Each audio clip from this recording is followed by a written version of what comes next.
Here. Roger Lane. Here. Wilson. Here. We have a quorum, I guess.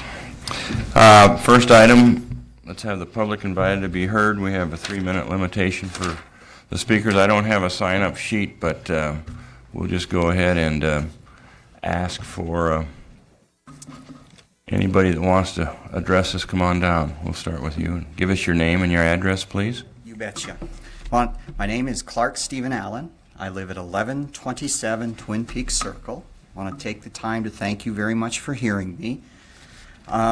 Basically, I come to talk to you today real quickly about the concerns I have about the airport traffic and noise, specifically flying over my particular residence. And the air traffic that's actually most bothersome are the planes that have been flying over that are under the FAA regulations. And I have spent a fair amount of time talking to those individuals. We did, prior to coming to this meeting, I did make attempts to communicate with Tim, the airport manager, to address some of my concerns. And we did have some brief conversations with him. He did send us some additional regulations and information that we have since reviewed so that we could see that we were well within what we were concerned about, and the patterns and how they're flying. Now, it's the weekends that are actually most disconcerting to us. And it comes down to the fact that the planes just appear to be flying in a muck. It's not unusual on the weekends that it appears that these pilots have no regard for the city regulations or the FAA regulations. It's not unusual that on an average between the hours of 9 to 6 that we don't have planes flying over our house every 5 minutes at altitudes anywhere between 300 to 400 feet. And I'm giving them a grace there, because when they fly directly over the house, I can kind of measure the size of our house, which is about 30 feet, and the highest one I've seen is about 5 feet, or 5 houses high, I should say. It's also not unusual that I see planes on a regular basis crossing over themselves as they're flying. It's I have observed last weekend, which was fairly high traffic, 3 planes that turned sharply, that were heading towards each other to avoid not running into or actually causing an accident, I guess, in essence. There's nothing to say. One climbed and the other one actually dropped and went lower over the airport itself. I guess what we're really coming here for is to basically ask your help in helping us enforce the city regulations, the guidelines set out by the airport, and the basic federal regulations. As stated in this, it appears that as I read it, that their traffic pattern in and out of the airport is basically either south of the railroad tracks, which appears to be the St. Vrain Greenway at the best I can determine, and then, of course, the south side, which obviously runs over the creek system in that area. We'd also like to find a way in which that these individuals stay at or above the 1,000 feet that at least the FAA out of Denver stated to me is the regulation for flying over what they call congested areas, and I asked them about that, and they said that's any area that has a concentration of houses. I guess the last thing I'm looking at is just to say, are there capacities for the airport? How should we go about identifying people who are quite obviously violating the city, the airport, and the FAA regulations? In general, that's basically the specifics of what I have to state today. Thank you for your comments, Mr. Allen. Next, we have Jeff Thompson.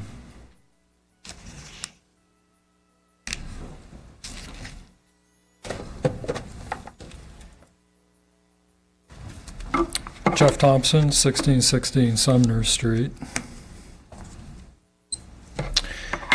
At the May 9th council meeting, I pointed out that the registered agent for Mayor Pernak's candidate committee in last fall's election, Deborah Edwards, certified in writing to the city that 13 contributions to Mayor Pernak's campaign committee were received on or before October 8th, and that in 13 violations of our city's Fair Campaign Practices Ordinance, those contributions were not reported on Mayor Pernak's October 11th report of contributions and expenditures. I pointed out that City Clerk Valeria Skitt had agreed to make copies of a 9-page packet of information concerning her investigation of these 13 violations and give them to you so that you could study the information Ms. Skitt gathered and decide on an appropriate course of action to ensure enforcement of our ordinance. As each of you knows, because each of you have signed an affidavit certifying that you received a copy of the ordinance in question and that it is your responsibility to become familiar with all provisions therein, that the ordinance declares in the very first paragraph that the interests of the public are best served by full and timely disclosure of campaign contributions and strong enforcement of campaign laws. Now, a month later, to my knowledge, none of you have requested, much less reviewed, the information Ms. Skitt gathered concerning these violations. You stonewalled a citizen who came to you and simply asked that you review the available information and ensure that appropriate action be taken in accordance with the ordinance's mandate of strong enforcement. The members of this council are flouting the ordinance by not ensuring its enforcement, just as the mayor has flouted the ordinance by not complying with it. This is especially disturbing because the mayor and each council member have also signed affidavits in which you solemnly swear that you will support the ordinance and faithfully perform the duties of your office. If appropriate decisions are not made tonight, i.e. take action to appoint a special counsel to do the appropriate investigation and enforcement where the special counsel might deem appropriate, I will bring this matter before the All-America Cities jury.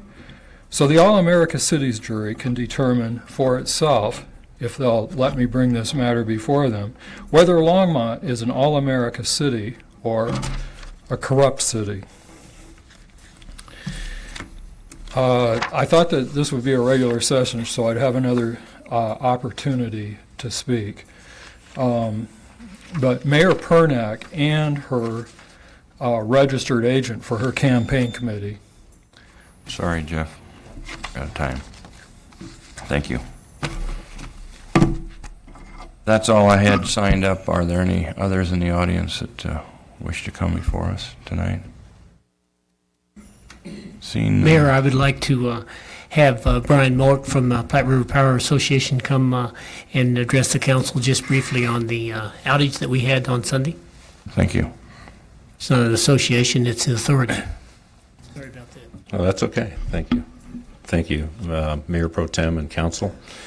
As I was thinking about how to begin this discussion, I imagined that many people come before you and tell you that it's a pleasure to be here. While there are many things in life that give me pleasure, talking about a power outage is not one of them, but I will do my best. My name is Brian Mowat, as Gordon mentioned. I'm the General Manager of Platte River Power Authority, and I am the person that is ultimately responsible for providing wholesale electricity to all of you here in Longmont and other cities along the Front Range. So I thought it was appropriate that I be the one to come and apologize to you for that interruption. At Platte River, we take our responsibilities very seriously, and our responsibilities are very focused. We are continually focused on reliability and on keeping electric rates affordable and a bargain. And in addition, we're focused on our environmental responsibilities. So those three things, every employee at Platte River should know very well, is what we're all about. An electric outage is always unfortunate. It's kind of a rude reminder of how critical electricity is to all of us in our daily lives. and I know that it was an inconvenience when this occurred on Sunday. I have with me my coworker, Mike Dahl. Mike is the Division Manager of Engineering and Operations. Mike is more familiar and can explain better to you what actually occurred, what we have done to try and identify the cause of the problem, and what we will do going forward. But again, I wanted to be the one to, if you need a new target for your dartboard, it's probably my picture that you'll want. I'm the one that is responsible for your electric service. But I did want to assure you that we are constantly focused on reliability. Mike will probably mention, but a couple of months ago, we were before you, we were talking about our plans to build a new 230,000 volt transmission line from Fort St. Vrain to Fordham. That in itself will make a major improvement to our ability to continue to provide service in the long term and provide service under unusual circumstances such as what occurred this past Sunday. So with that, I'll turn it over to the technical expert and let Mike tell you what we're doing. Thanks, Brian. You bet. My name is Mike Dahl. I work for Platte River Power Authority. It's nice to be back to see you again. I'm sorry the circumstances aren't better this time. We were doing some maintenance this last weekend on the transmission line that goes from Longs Peak Substation up by Meade down to Terry Substation, which is down here by the railroad tracks just off of Main Street and near First Avenue. And taking that line out of service to do this work in the substation was something we felt was necessary because there was a component in the substation that was failing. We didn't want that to stay that way for the summer. So we scheduled this work on a weekend when loads are usually lower, and we knew that the city was going to be more at risk because the other major line into the city is up north, up around 21st and Main Street, comes across the golf course up there from the same substation. So we were very careful about wanting to make sure that we had everything in as good a condition as we could. We finished the work on Sunday about noon. All of the work had been completed. Our staff was actually back on their way up to Longs Peak Substation to put that line back in service when the other line tripped. And that's what caused all the problems about 12:45. We restored the line that was out of service about 1:15. We think all the power was back about 2:30 or 2:45. And then our staff came down here later that afternoon and started looking into what had caused the problem. We spent Monday doing all the research we could, talking to our neighboring utilities, downloading information from the computerized relay that had caused this line to trip. We interrogated other relays in the neighboring area. What we decided this morning, or late yesterday afternoon, was that one relay at Longs Peak Substation had misoperated, had opened two circuit breakers, and had killed the electric supply to the north part of town while we had the other line out of service. We have since today went back and we tested that relay again. We could not repeat what happened, and we have verified that at other locations electrically around our system here in Longmont, that the other relays that should have seen the same phenomenon did not see what this one relay did. We've talked to Tri-State G&T, which serves the United Power loads outside of town.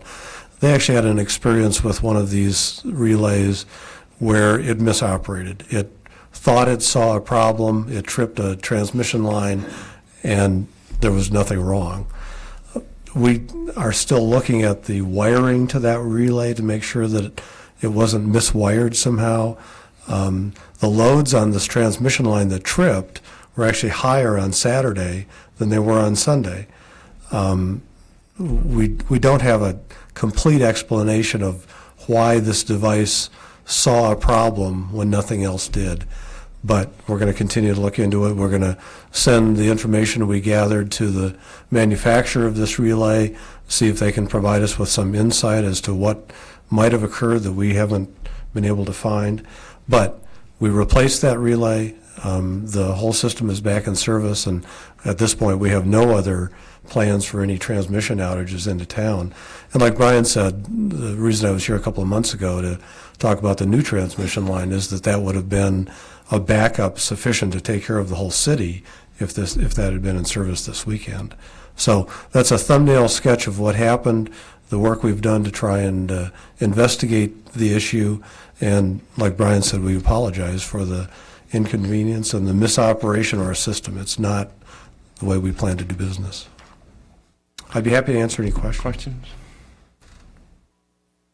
Well, we do appreciate you and Brian coming down, and it's unfortunate, but it sounds like there's plans to really minimize this possibility in the future once you get another line in, and We are definitely sensitive to the transmission configuration that supports the city and making sure that it is kept in a reliable and hardy fashion so that these kind of things don't happen. well, the good news is it was on a Sunday. Could have Yes. been worse. It was restored quickly. Could have been longer, but as you well know, it's very inconvenient, but we do appreciate you coming down and give us an explanation. Councilmember Wilson. I just wanted to add, we were on our way out when the power went down, and so I was out and about town, and I was amazed at the way the community responded, and certainly the police department, emergency services, and people who were out directing traffic were there almost instantly. But I noted in my travels that there was generally a spirit of cooperation out there, and things went pretty well. And when you look at some of those intersections, how complicated they are, people somehow figured out how to do it. I don't think we had accidents involved directly with the outage. So that tells me that Longmont, as a community, can step up to a situation that makes things a little tougher than normal. So, Anybody else? Thanks again for coming down.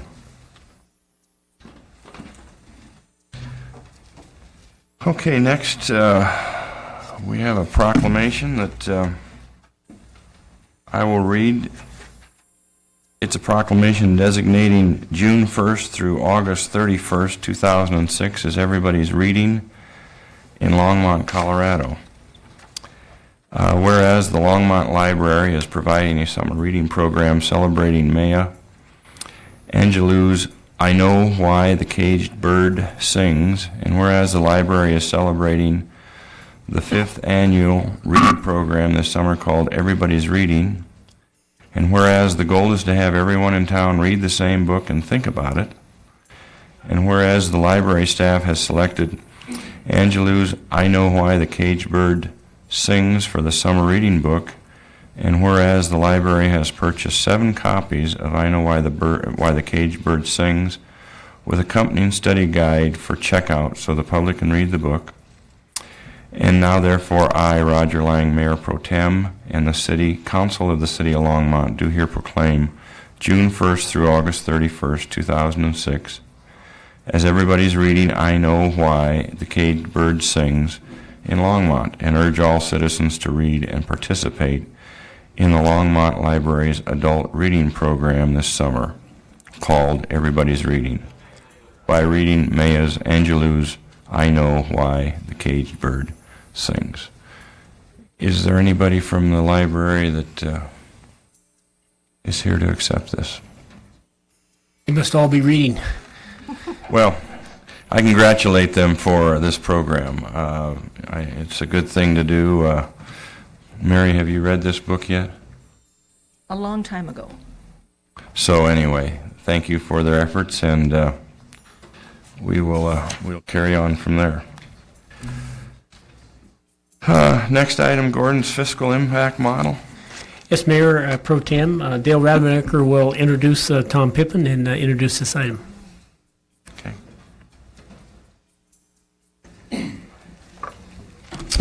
Mayor Pro Tem Lang and members of council, my name is Dale Rademacher, Director of Public Works and Water Utilities. I'm here tonight to talk to you about the fiscal impact analysis that was recently, the draft report that was in your packet tonight that recently was completed by BBC Research and Mr. Tom Pippin. As council will recall, we completed and issued out the final report on Focus on Longmont this past January.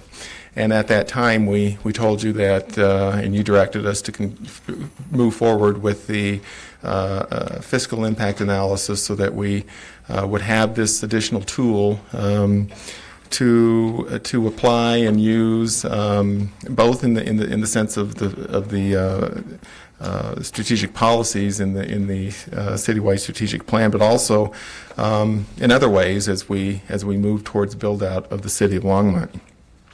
And so the funds that were looked at in this model were the general fund principally and the street fund. We did not look at, say, for instance, the enterprise funds because they are not tax supported. They're supported on a fee basis. So that was the focus of this fiscal analysis and the model that's been developed. Essentially, the model is a series of Excel spreadsheets, and I believe Tom had a couple of hours this afternoon to begin the training of city staff, and I think Teresa's actually probably an expert almost on the model at this point. So Teresa Malloy, our budget manager, and Aaron Fosdick in our planning office had some initial training today on the model. So tonight what we want Tom to do is present some of the initial findings out of the fiscal impact analysis. And again, we looked at several different scenarios. One of the scenarios we looked at was the build out of the planning area, and then we looked at several sub developments. The TOD development at the flour mill, just the flour mill redevelopment, the sugar factory TOD, and then a downtown focus. So he's going to briefly talk about those as well. Tonight, again, is to get a dialogue and question from council so that we can go back and refine both the model and the report, and then come back to you with a final document. So with that, I'll turn it over to Tom, and also if there's any questions for me before we have the presentation. Thanks, Dale. Okay. If we could maybe kill the center lights.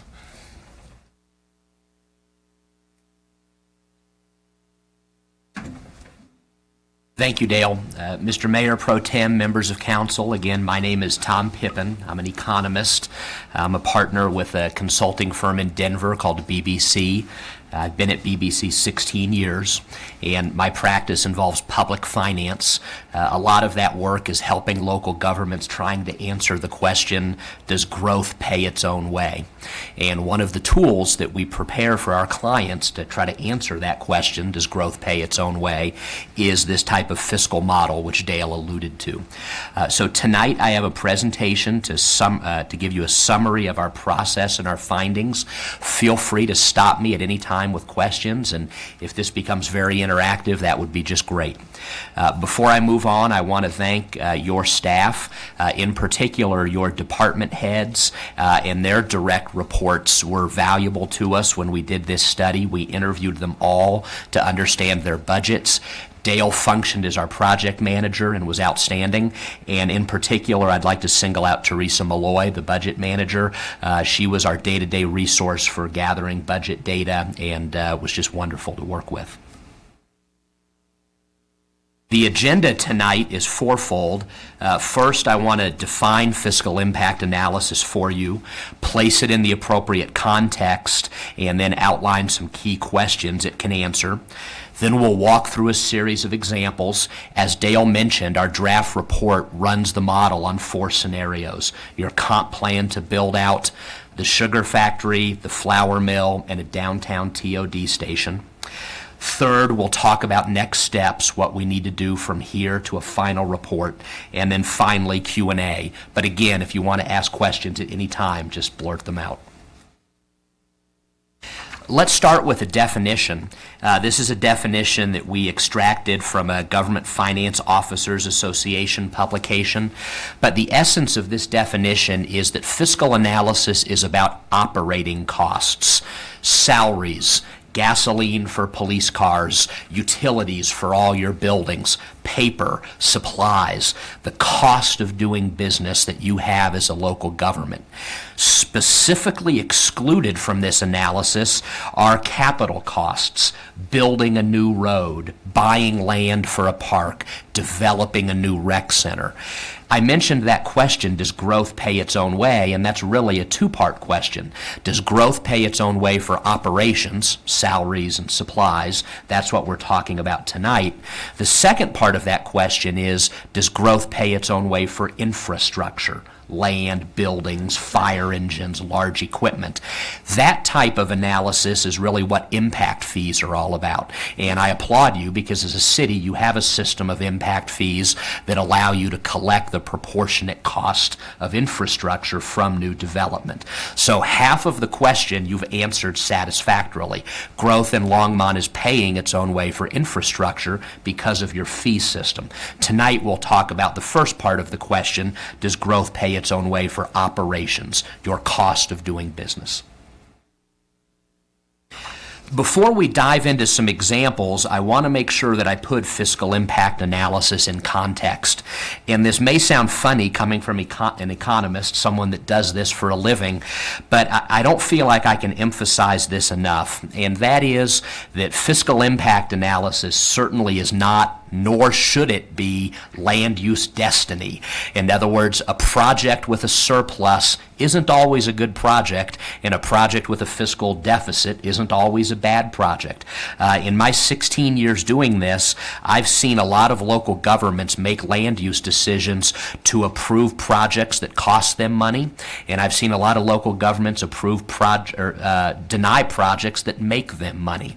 And the point of the matter is, in the last check mark on this slide, as you know, as elected officials, there are a whole lot of other factors that come into your land use considerations. Consistency with the comp plan, exactions. In other words, are you going to get open space or a school site from this project?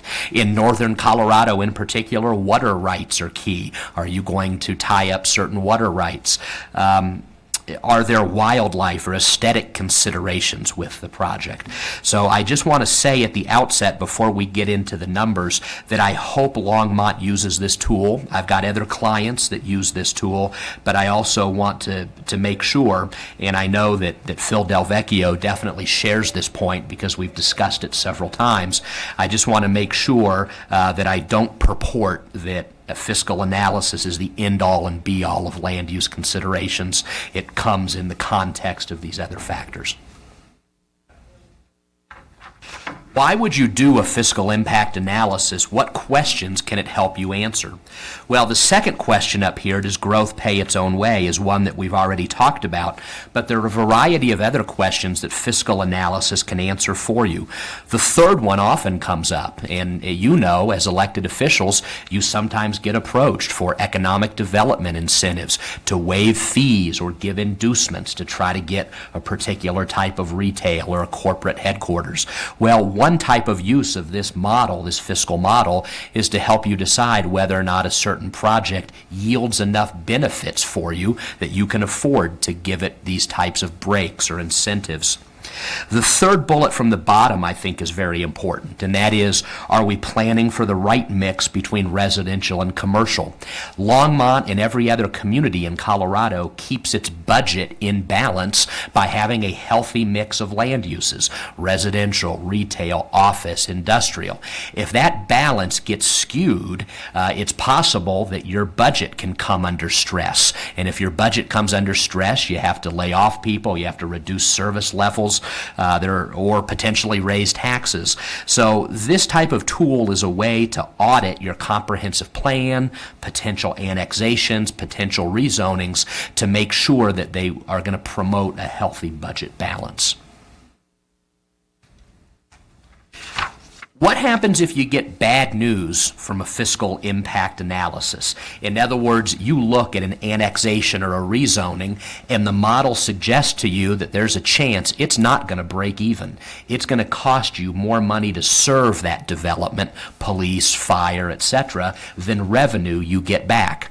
What can you do? Well, this grid outlines some potential solutions that I've seen other local governments in Colorado and throughout the Rocky Mountain West adopt if they get bad news from fiscal analysis. Most of them you're probably familiar with, but I'd like to focus on the second one from the bottom. Excuse me, Mr. Pippin. Yes. I cannot see that. Do we have this in our materials? That is not in your revised draft report, but I do have a hard copy. It looks like one's coming over to you. Thank you. Okay.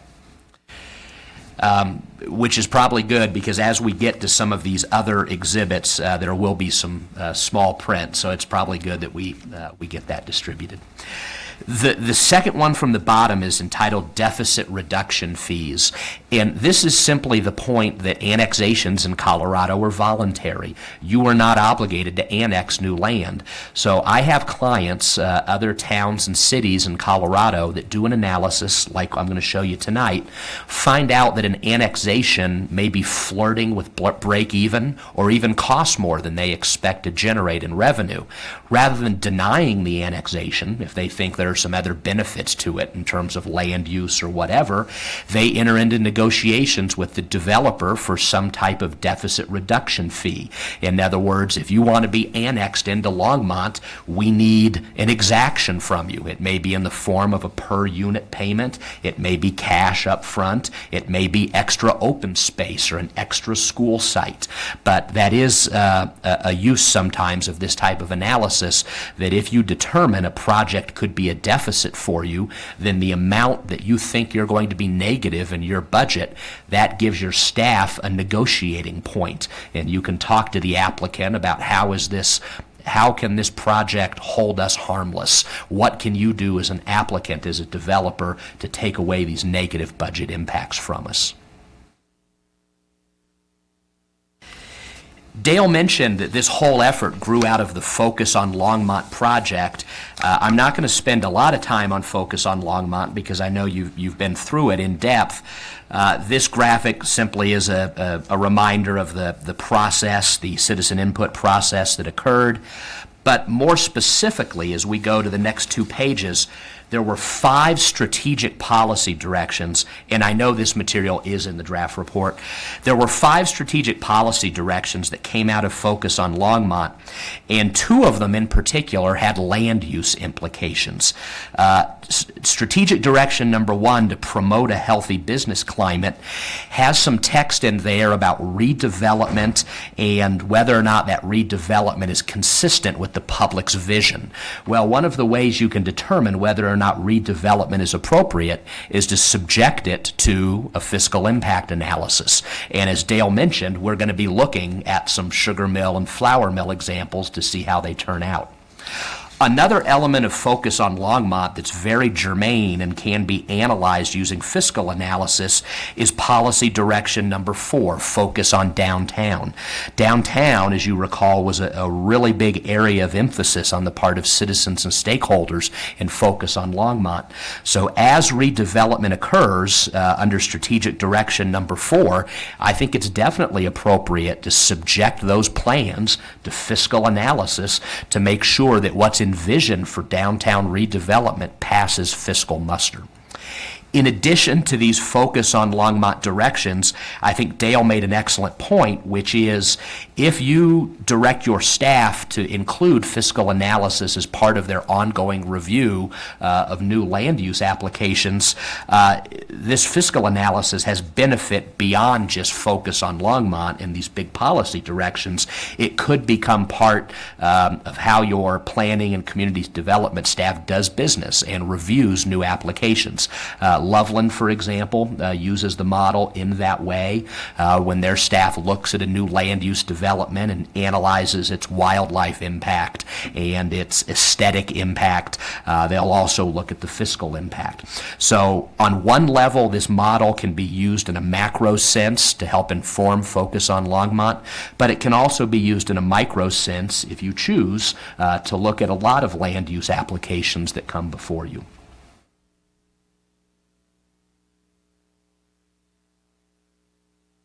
I mentioned that we used the model to analyze 4 different scenarios, and there's nothing magic about these scenarios. It was simply in chatting with Dale and Phil Del Vecchio in particular, we wanted to give council a sense of how the model would turn out on different scenarios.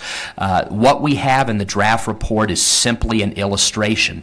If you have another annexation in mind or another redevelopment, we could just as easily use the model on that. And that's one of the keys of the model. It's purported to be, and I hope it is, very user-friendly, so that your staff, and we've had one training session, we'll have another, so that your staff can analyze different scenarios. So again, the 4 that we show in the draft report are simply to illustrate what's happening. Yes. Councilmember Brown? Looking at especially the single-family and multifamily units, Yes. I was looking at page 16 on what you handed out to us, Right. and it talks about a break-even point. Yes. And I assume with your abilities with the computer and your model that you could run us a graph using an XY axis and showing us where the cost to service ratio for every price point on homes. Yeah, we can absolutely do that. What Councilmember Brown has mentioned, and something that we can put in the final report, is not just the fact that a home of $209,000 breaks even in Longmont, which is what the model suggests, but we can actually show a curve, a graphic that says for different prices of homes above and below 209, what's their impact. That makes a lot of sense, and we will put that in the final report. And the other question I would ask at this time on that same curve, if you could do that line without figuring the sales tax in there. We absolutely can do that. To Councilmember Brown's point, every new resident of Longmont is going to spend money in Longmont and therefore generate sales tax.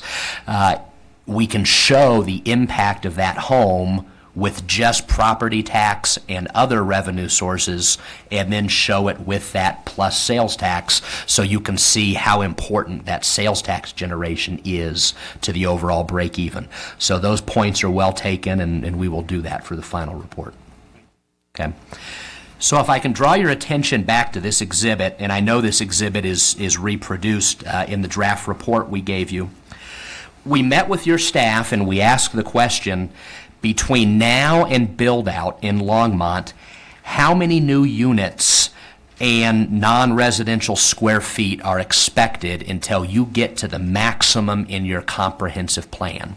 Now, I understand that you've recently had some amendments to your comprehensive plan, so in the final report, these numbers will be adjusted to reflect the amendments. But as of the date of our draft, it was our understanding that there were 5,208 new single-family units left to be built, 1,741 new multifamily units left to be built, 2.3 million square feet of retail, 2.3 million square feet of office, and a whole lot of warehouse and industrial, almost 20 million square feet left to be built. So if you think of the model, and I'll give you some examples in a little bit, but if you think of the model as beginning with a funnel, this is all the data that we poured into the funnel to get the model started. In other words, we had to tell the model how many units were coming, how quickly they were coming, and what their value would be. Any time on this exhibit or in the report you see an assumption about how much is a home going to cost, or is this build out going to occur in 10 years or 20 years, all of those are variables which your staff can change. So in other words, none of this is hard-coded into the model. And one of the things I very much believe in, and you'll see on the next page, is sensitivity analysis. In other words, fiscal analysis requires a lot of assumptions. Reasonable people can disagree about those assumptions. So I would be misleading you if I said there is one answer. You tell me what the project is, an annexation, and here is the answer from the fiscal model. That would be incorrect. I think it's more appropriate to toggle some of the variables in the model, stress test it, if you will, and give you a range of results. In other words, what happens if things don't turn out quite as optimistically as we think or the developer thinks? The homes are less expensive. It takes them longer to be built. Our police cost is higher per unit than we think. Or on the other hand, what happens if the project turns out better? The developer thinks the homes are going to be $300,000 and they actually sell for $400,000. Or the new shopping center is going to come in year 1 instead of year 5. So my point is that all of the results I'm going to show you tonight are in essence shaped like a tic-tac-toe board, where we show you what the best case and the worst case is in a range. Again, I think that's the best way to look at fiscal analysis, not as a single answer, but realizing that you can vary some assumptions. Mr. Pippin? Yes. Your first scenario of the build-out, does that include the redevelopment scenarios that you're going to address later, or are those separate and apart from that? I don't know the answer to that question. I don't know if I think that the comp plan predates the redevelopment scenarios, but perhaps Dale or Aaron might be able to answer that. Mayor Pro Tem Lang, my understanding is that the comp plan does not specifically identify the TOD development, so those would be different from. I don't know that they're 100% additive, though. I mean, there is a land use that's planned for each of those sites. So the question is I don't think you can look at them as additive to each other either. I think you'd have to excise out of the comp plan that area and put in the TOD, and then you'd probably have that build-out picture with the TOD. All right. I'll get, Mr. Mayor Pro Tem, I'll get some clarification on that for the final report. Thank you. Okay. So again, if the model starts with Councilmember Banker, Yes. excuse me. Excuse me, Tom, could some of these assumptions throughout the report, but could you please explain your retail assumption? You've got here 25% assumed to be regional retail, 75% assumed to be neighborhood retail. How do you define those two? Yeah, I'd be happy to. We know from the comp plan that there's a certain amount of commercial space expected in Longmont, and that total is 4.6 million. What we don't know is how much of that is going to be retail and how much of it is going to be office.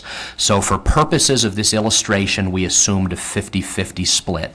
We did that in consultation with Phil Del Vecchio and other staff members, but that can be adjusted at any time. Within that half that we assumed was going to be retail, the first question we had to ask is how much would be regional retail, meaning large stores where you're going to import sales tax dollars from non-residents, and how much of it would be neighborhood retail, meaning a classic grocery-anchored shopping center that's going to serve primarily Longmont residents. The reason we had to make that distinction, and we'll get into this in a moment, is because there's a factor in sales tax, and this is kind of gruesome, but it's referred to as cannibalization, meaning that when a new store opens in Longmont, you can't assume that all of the sales tax from that store is going to be net new to your budget. In fact, it may just be stealing market share from existing retailers. And if that's the case, you benefit from the property tax, but not necessarily the sales tax. So in general, regional retail, because it draws non-residents, has a lower cannibalization factor, meaning that you get to keep more of the sales tax from large format retailers and specialty stores that are attracting non-resident spending. Neighborhood retail, which is your typical grocery store, your inline retail, your convenience stores, your pads, typically that's more highly cannibalized. So those are definitions that we take from the Urban Land Institute. And what's nice about the model, and I will talk about this in a little bit, is you have a retail leakage study that you've recently commissioned in the city. And based on the findings of that, you may choose to adjust these cannibalization figures. Okay. So if we take this data in scenario 1 and pour it down the funnel, if you will, into the model, what does it tell us about your comp plan? Well, it tells us good news. It tells us that your comp plan over the next 20 years, and we've set the model with a 20-year horizon. I can't guarantee that your comp plan build-out is going to occur within 20 years, maybe quicker, it may be longer, but for purposes of analysis over the next 20 years, your comp plan is estimated to create a surplus, a cumulative surplus of $22.4 million. That's the gray bar in the middle. Remember how I said you can't just say one number, you have to do a range? Well, the range pivots around that 22.4 million. So let me interpret that for you. That 22.4 million suggests that over the next 20 years, you're going to collect 22.4 million more in revenue, sales tax, property tax, licenses, permits, etc., than it cost you to serve police, fire, planning, finance, library, all of your functions. That figure is in today's dollars, meaning that we have taken the 20-year stream of cash flow and we've discounted it back using a present value analysis to today. The actual figure is about $50 million, but some of those big surpluses are 20 years from now, and it's the old-fashioned concept of time value of money. If I told you I was going to pay you $3 million in 20 years, well, that's not worth $3 million today. So we have discounted that cash stream back to today. However, we also then did some sensitivity analysis. If you look on the left-hand side of this box, you'll see one scenario that says high variability, low fixed, and then another one that says low variability, high fixed. Variability is a measurement of how sensitive your budget is to growth. And let me give you an example of something that would be perfectly variable. If Longmont doubled, you would almost have to double the patrol component of police, because your police chief tries to maintain a certain ratio of patrol officers to population. So as you grow, police patrol is going to go pretty much in lockstep. That's highly variable. Let me give you an example of something that may not be variable. And that may be the community information desk that you have in the lobby of this building. As Longmont grows, you're probably not going to have 2 community information desks. You've got a fully staffed desk right now. The people who work there may be busier as you're bigger, but you're not going to have to expand it the way you do police patrol. So we had meetings with all of your department heads and their direct reports to try to estimate how variable each of your approximately 100 budget activities are. And in some cases, they were highly variable, like police. Then some of the administrative functions, like clerk and recorder, things like that, were less variable, meaning Longmont could grow quite a bit, and you wouldn't necessarily have to add staff in some of those administrative departments because they aren't sensitive necessarily to growth.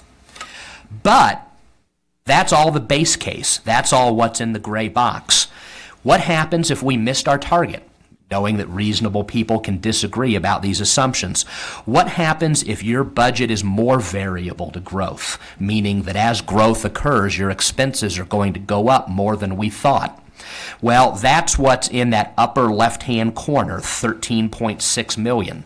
In other words, if we missed our estimates and you're more variable than we expect, and moreover, if you look across the top of this chart, if we underestimated cost or overestimated revenue, and all of these things came together in a perfect storm of us missing in our base case assumptions, how low would this get? Well, it would get to 13.6 million over 20 years. Still great news. I work with a lot of communities whose comprehensive plan is not imbalanced. They have too many houses and, frankly, too many apartments, not enough retail and office, and when you add it all together, it's a deficit. That's not the case in Longmont. The land uses that are envisioned for your comprehensive plan are in balance, and even if we stress test this analysis by assuming you're more variable and that you're higher cost or lower revenue, we still come up with a positive amount. By contrast, if you look in the lower right-hand box, what happens if we were too conservative? What happens if you're less variable than we think, meaning that you have more capacity to absorb growth without adding staff? What happens if we underestimated revenues or overestimated cost? Well, then the good news gets better, and it goes up to $32.6 million in this scenario. So again, there is good news. Longmont's comprehensive plan appears to be in fiscal balance. I have worked with communities where I see negative numbers on a chart like this. And when you see negative numbers on a chart like this, it suggests that you need to revisit your comprehensive plan and try to ensure you have a better mix of retail and office to residential. That's the big picture, the comp plan. Let's advance to the second scenario, and this is a potential transit-oriented design station downtown. What kind of land uses would be associated with a downtown TOD station? Well, you can see it's much smaller, of course, than the comp plan. About 100 single-family units, 120 apartments, 112,000 square feet of retail, all of which is neighborhood, which makes sense. In downtown, that's not the appropriate setting for regional retail. Office, a little bit of office, no warehouse and industrial space. If you pour this data, and again, any of these assumptions can be modified. If you decide that the downtown redevelopment is going to look different from this, it would simply be a matter of typing in new data into the model, and I'll show you that in a moment. If you pour this scenario into the model, what does it suggest? Well, again, good news. It suggests that this mix of land use over 20 years would yield a present value cumulative surplus of $700,000. But you can see, if you look in the lower or the upper left-hand corner, that $540,000, where we stress tested it, we're starting to get a little bit closer to break even. So you can start to imagine here that if downtown redevelopment doesn't go quite the way we've portrayed it on the last page, maybe if there's more multifamily that have a lower value than single family, maybe if there's not quite as much retail as what's anticipated, that $540,000 number then gets lower and lower, and what you have to make a decision on as an elected official is this a good enough margin of error for you, or are you concerned that this type of project is maybe flirting with break even? And you could instruct your planning department to analyze some different scenarios, and you may decide that there's a certain level of cushion or windage that you want, because the closer that upper left-hand number gets to zero, that means that you've potentially got a project that's breaking even or even costing you money. Let me backtrack for a moment and say I'm talking about surpluses. What do local governments do with surpluses? Well, the textbook would tell you you do three things. In reality, two things usually happen. The first thing is that you save for a rainy day and develop a strong contingency fund in case there's a macroeconomic dip. And that happens. The second thing that you do with a surplus is to correct an existing service deficiency and or improve service levels. If you believe your library is short-staffed or the police department needs a new evidence technician that you haven't been able to afford, those are the kind of things you spend a surplus on. The third thing that the textbook tells you, but that rarely occurs, is that you make a decision to lower a sales tax rate or a mill levy or your fee schedule. That's theoretically possible, but it's usually more prudent in the public sector to sock away the money for a rainy day first. Member Banker? Tom, I find your model, and I know as we go further into this, I find it there's some very useful principles here. Mm-hmm. Do you ever provide any detailed data, though? What you've got here so far are numbers looking over a 20-year horizon. Mm-hmm. Do you break it down year by year? Yes, we absolutely do, and I think we've got some examples of that on subsequent sheets. Okay, because I was wondering, it looks as though what we've gotten in our packet is more of a summary section. Yes, you have. Okay, so there's a fuller study behind all of this? Yes, absolutely. And there's an appendix, which we haven't included in the model because we're still waiting for comments back from you and from staff. We need to make some adjustments. But literally, the model will show year-by-year impact, line item by line item. So if you wanted to say, how much is the downtown TOD station going to cost the police department in year 11? You could see that. How much sales tax is the flour mill going to generate in year 8? You could see that. Okay, good, thank you. And those type of detailed sheets is what we were doing the training on with staff this afternoon, and what we'll continue to do training on once we've finalized the report.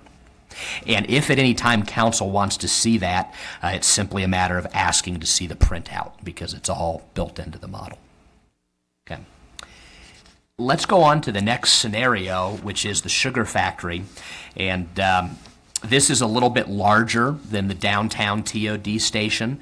The latest that we understand about what could happen here is 451 single-family units, 360 apartments, significantly more neighborhood retail, 160,000 square feet. Just for comparison purposes, 160,000 square feet is the size of a brand new grocery anchored retailer, where a King Soopers may take 80, and then you've got inline retail and a couple pads. So a brand new grocery anchored center would probably be about that big. I know that's not the configuration you're thinking about for the sugar factory, but just by point of comparison, that's a lot of retail space. And then 135,000 square feet of office. Again, no warehouse or industrial is proposed. If we pour that into the model, we see, again, positive results. These results are slightly larger, better for you than the downtown TOD station, which simply suggests that you've got a better mix of retail and single family than you do to apartments. Councilmember Brown mentioned before that $209,000 was the break-even price, meaning that right now a new home in Longmont or an apartment that was valued this much, if it's over $209,000, it's going to pay its way. If it's less than $209,000, it's going to cost more to serve than revenue it generates, meaning it has to be subsidized by other businesses or taxpayers. Because apartments are generally going to be valued at less than $209,000 per unit, it suggests that every apartment unit costs you money from a fiscal perspective. That's not uncommon in Colorado, but what it means is that your desire for affordable housing, or your desire to make sure you have a variety of housing stock, can come in conflict with fiscal impact, because apartments typically do not pay their own way in Colorado. Part of that is because of the curse we're all under, and that's the curse of the Gallagher Amendment. You know, the difference between the residential and commercial assessment ratios suggests that the best way to run a city financially is to keep out all residential development, except unless it's a mansion, and really load up on the retail, especially the retail that's going to steal sales tax from neighboring jurisdictions. So unfortunately, our state's constitution has made it difficult for elected officials to think about adding population and put you in competition with your neighboring elected officials to get that regional retail. Councilmember Brown. Mr. Pippin, Yes.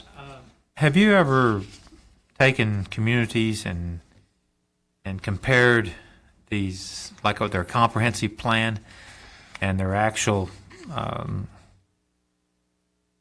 operations, and to see how they compare in a closed region? Because I understand when you get down to the metro area, there's some towns that are really doing well, and others are really doing poorly. We certainly have, and really what it comes down to is how much sales tax can you import on one hand, and how much leakage can you prevent on the other. In the northern I-25 corridor, we've done leakage studies for Berthoud and Erie, and as you would expect, being small communities, they're leaking a huge amount of sales tax to Longmont and Loveland and Fort Collins. So usually there's a curve at which, a point at which a city matures enough that it's importing more than it's leaking. And if you get to that point, that usually portends good budget news. Longmont's at that point. You're importing more than you're leaking, and in the future, the fact that you are importing more than you're leaking is one of the reasons that your fiscal results look good. But for smaller communities, they're leaking more than they're importing, and that means that they can't afford the level of service that that they would like. There's going to be an interesting real-time case study going on to the north of here between Fort Collins and Loveland. With Loveland's large retail development at Centera, that's going to erode Fort Collins' retail base and shift the balance of fiscal power between those two cities. And it will be very interesting to see what happens to the budget trends between your two large northern neighbors, because the balance of leakage to importation that Fort Collins used to have an advantage on in Loveland, I think could turn, and Centera could allow Loveland to have a more advantageous position, meaning relatively less leakage, relatively more importation. That's probably pretty much easier to see than if you go down to North Glen, Federal Heights, Thornton, Westminster, Broomfield, and Superior in that area. Right. Because those towns are so close together. And this has been going on a long time with those organizations. Do you figure, when you look at the lower cost of housing, not only do you have less taxes paid, but you have a greater demand for services? Our model does not assume, it can assume, but it does not right now, just as it's configured, it does not assume that service delivery is going to vary according to the price of home.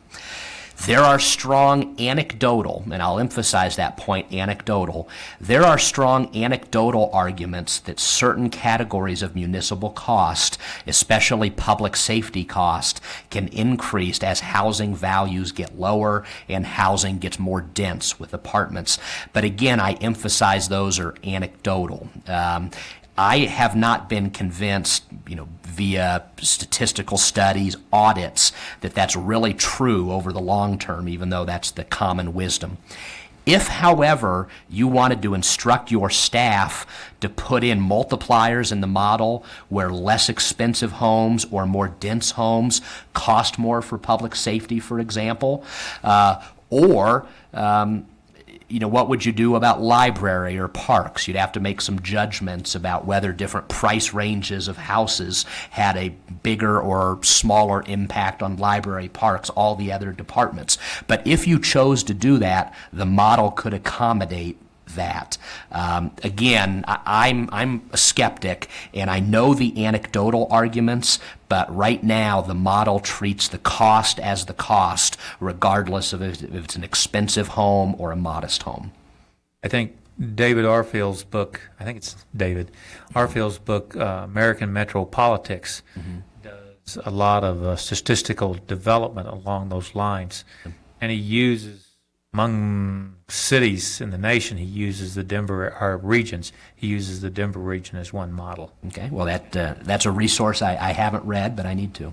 Well, it's an interesting one, and that's why I was asking the question. Okay. Well, again, let me emphasize, right now we have not made that adjustment, but you could choose to if you wish. Let's move on to the final scenario we analyzed, and that's the flour mill redevelopment. This is the smallest of all the scenarios we looked at, and as you would expect, because it's small, only about 40 residential units and less than 100,000 square feet of non-residential space, there's less margin for error here. So if you advance to the next exhibit in your report, which is the next slide, the base case scenario is a $300,000 surplus. But again, that's over 20 years. So if you divided that $300,000 by 20, which you have to be careful about because this is a present value number, but we're talking about a project as currently configured that would yield a modest surplus to the general fund each year. If you go to the worst case scenario, at least the way we have it modeled, 10% on either side, you get down to $240,000 surplus. So still good news that the land uses proposed, at least in tentative form, are enough to generate a surplus. But as an elected official, this is one that you really look at and say, wow, this project is pretty close to breaking even. If we get slightly less retail, or if we get a different mix of multifamily to single family, this project may be break even, or even one that requires a subsidy. Again, not to say that you wouldn't do it, even if it had some negatives on here, because there are a lot of other factors you consider, but I think this shows that the model can spit out results that are either more or less cause for concern. The comp plan was great news. I mean, that looked really strong over 20 years. But on some of these smaller redevelopments, while they still look positive, a little more to be worried about, because if things don't turn out quite the way as envisioned, it may be break even. It may not be a surplus. I've mentioned before that it's very important, in fact, I'd even say critical, to do sensitivity analysis. And aside from the sensitivity analysis that I've already shown you, in other words, are you more or less variable, and are you over or underestimating revenues and costs? That's what's on the tic-tac-toe board, those type of toggles. There are also a variety of other things built into the model that you could analyze. The first one is that cannibalization factor.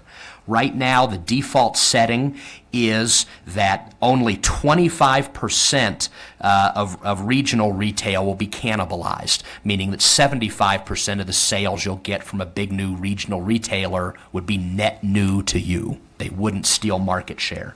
On the other hand, neighborhood retail is currently set at 75%, meaning that if you added a new grocery store, that may be stealing market share from existing retailers, and you wouldn't necessarily get dollar for dollar. Those are simply default settings that we put in based on discussions with your staff. You may want to adjust those as you consider the results of your leakage study. The present value, we're right now doing a present value of 7%.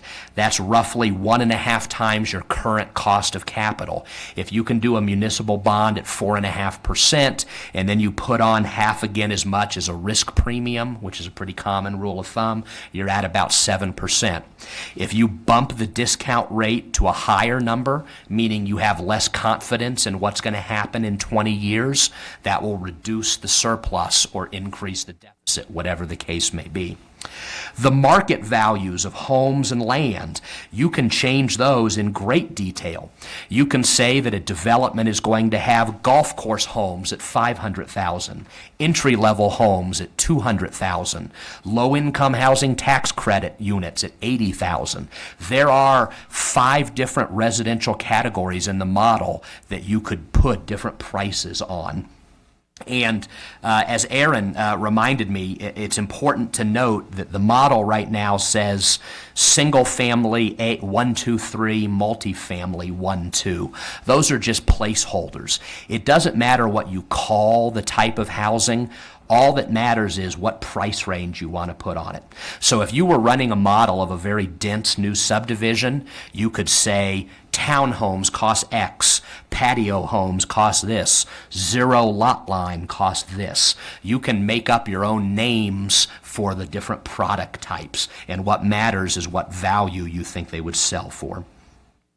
And then finally, to Councilperson Binker's question, the last 2 bullets on this sheet indicate that there are detailed departmental spreadsheets within the model. I'm going to show you in a minute an example from the fire department, which is one that was put in your draft report, but there are spreadsheets like that for all of your departments. So getting in the guts of those detailed spreadsheets, you could adjust the fixed and variable percentages. All right, let's take a breath for a moment. We've kind of been in the forest talking about, we've been in the trees talking about the results of the model and sensitivity analysis. Let's take a step back and ask ourselves the question, how does the model do its business?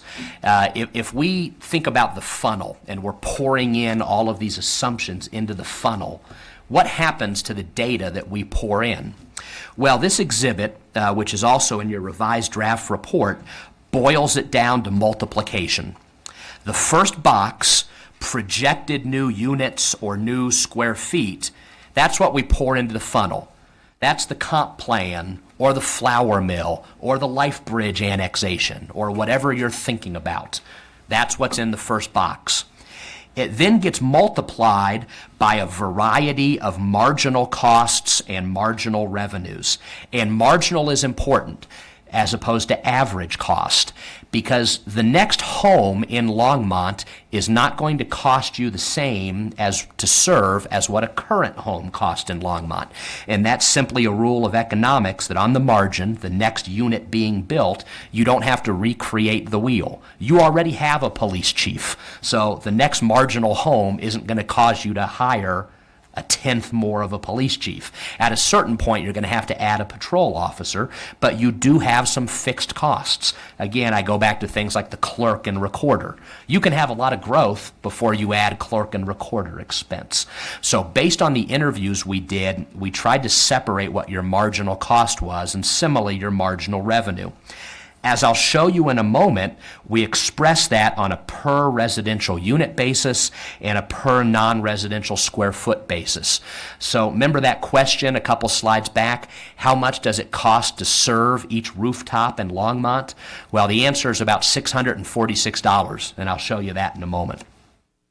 When you multiply the first box times the second box, what comes out is new city revenue and new city cost.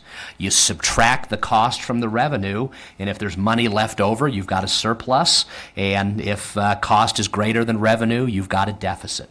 So essentially, the model is a big multiplication table. New land uses, homes, offices, retail, whatever, times cost per unit and revenue per unit, and when you multiply those together, you get the result. Okay. With that big picture overview, let's go back more detailed again and see what it looks like. This next exhibit is reproduced in your revised draft report, and this is the data entry sheet. I believe it's called Exhibit 3.1 in your report. This is the sheet that your staff would be facing if you tell them to run the model. Annexation X has come to your attention, and you want to know the fiscal impact of Annexation X. Well, this is what your staff would have to open up the computer model, and this is the first thing they would see.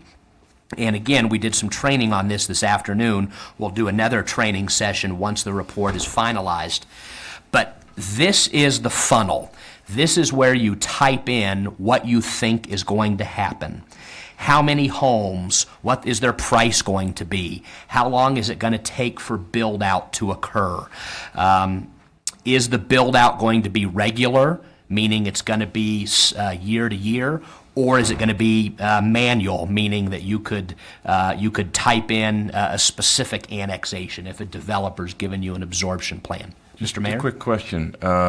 You have quite a few slides left. We're trying to read what we have in front of us. I thought we'd throw the lights on, and maybe we can get through both of them with the lights on. But Sure. I think I've got 5 slides left. let's try it with the lights on and see how it works. Okay. Yes. Okay.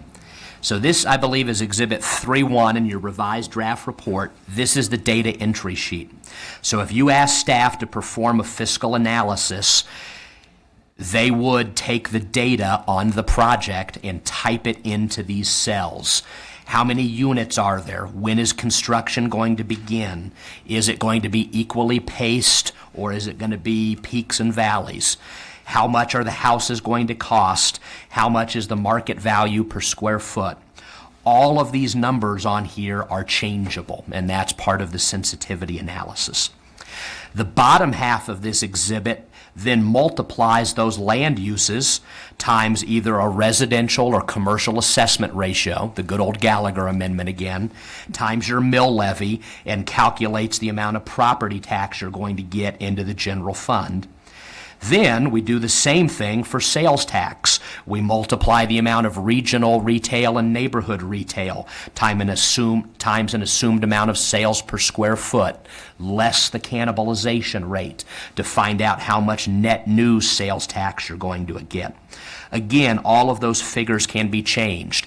If you want to model I mean, let's say that Cabela's was coming here instead of further south. Well, Cabela's would probably tell you they have sales in the $400 to $600 a square foot category. Right now, just to run the model, I've got it in there at $250 a square foot. So if you wanted to run Cabela's, you would type in a higher sales per square foot. So all of these numbers that are highlighted in blue or yellow are changeable according to sensitivity analysis. So again, to explain, when we did the different scenarios, comp plan, flour mill, sugar factory, downtown TOD, we just used this sheet 4 different times and typed in different land uses.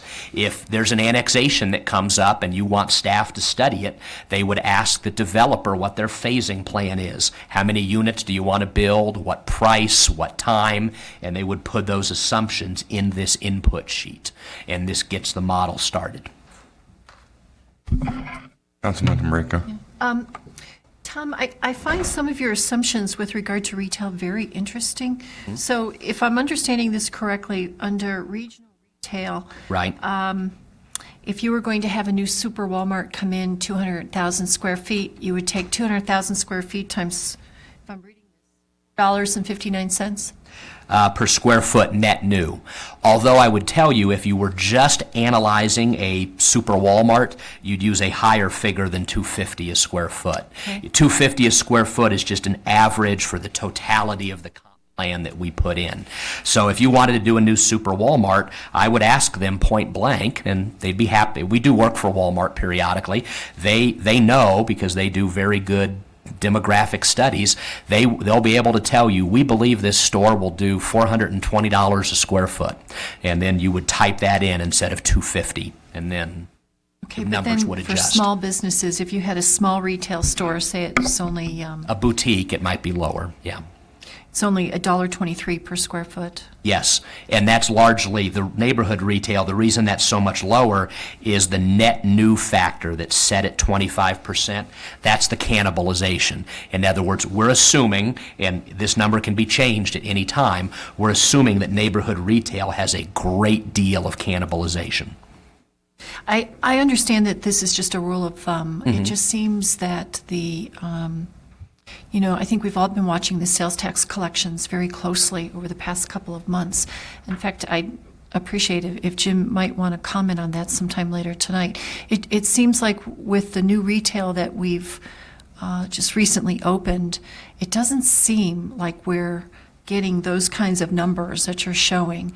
It seems like perhaps the cannibalization number is higher. Really? Okay. But Jim Well, would be able to speak if to that's that. the case, it's simply a matter of typing in a new number in Excel. And that's the beauty, I think, of this type of approach, that you can change it at will. Okay. I don't know if Jim wants to interject or. Well, I would just like to add that it's kind of hard to know exactly how long it takes these new establishments to mature to the point that they actually will produce what the average may be. The first few months usually slow, so that would be one factor that we'd have to look at. The other thing is, while I have the mic, the issue of Super Walmart that was mentioned, I would only say that if a second Super Walmart comes to our community, I certainly wouldn't be adding any net new activity, because I don't believe that would result in a great deal of net new revenue for the city. And in that case that Gordon mentions, you might very well type in a higher number than $250 a square foot, because Walmart would tell you they're going to outperform that. But by the same token, the cannibalization, the net new factor, may be very low. It might be zero. Jim, you want to add something? Well, Mayor Pro Tem Wang and Council, I guess Jim Golden, Director of Finance, and I guess I might ask Tom to clarify something, because I think in our discussions, when we set that cannibalization rate at 25% for neighborhood retail, we assume that most of what we're seeing is neighborhood retail, and that the regional retail was going to be bringing in the type of retail that we don't have currently. And I think we discussed the Super Walmart specifically, And we said that that would be considered to be neighborhoods. So it's not surprising to me to see, in fact, the results that we're seeing now do kind of reflect that type of cannibalization. Because, if I may, I was having a good conversation with Chief Butler a couple days ago, and he made me stop and think through some of the changes in retail that have been going on in the city. And I did start to think, we were anxious to see some of the retail along 119, but if you stop and you think about some of the stores that have just recently opened, we already have those stores in Longmont. So I'm assuming most of those sales are simply shifting. It's not necessarily generating a lot of new, because if we have a Home Depot and we have a Lowe's, they're selling the same kind of product. It's not necessarily generating additional sales from outside of Longmont. Are you finding that? That is correct. That is what we're finding with Lowe's. I wouldn't comment on the rest of them because they haven't even been there long enough for us to evaluate them. But when we projected them, we did think that, I think we thought we might get more from like a Bed Bath & Beyond because we thought that was somewhat new. But the rest of them we did look at as being a lot of cannibalization. Okay. And to use the model conservatively, which I always recommend, because the point of doing this on any development or annexation is to reassure yourself that your budget isn't going to be hurt by the new development. I would err on the side of caution and assume greater cannibalization. By doing that, that simply means that you're putting up a higher hurdle for the land use application to clear for you to be satisfied. Before we get off that, the only other thing I would say is that I think that the two opportunities that are now in progress that will be something that will bring in net significant new revenue will be Best Buy, which is something that will not have a great deal of cannibalization, and also probably Sam's Club, because that's a new activity that we do not have. The nearest thing we'd have would be the Super Walmart that has some bulk items, but certainly not to the degree that we'll find at Sam's Club. Councilmember Brown?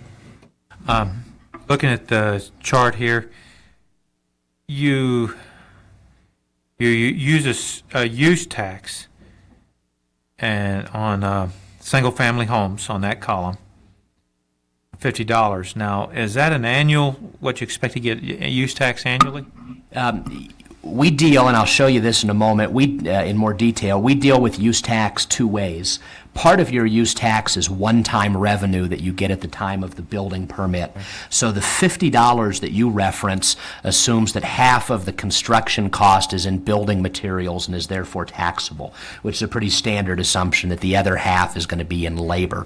That would be a one-time revenue based on the size of the home or the size of the non-residential development.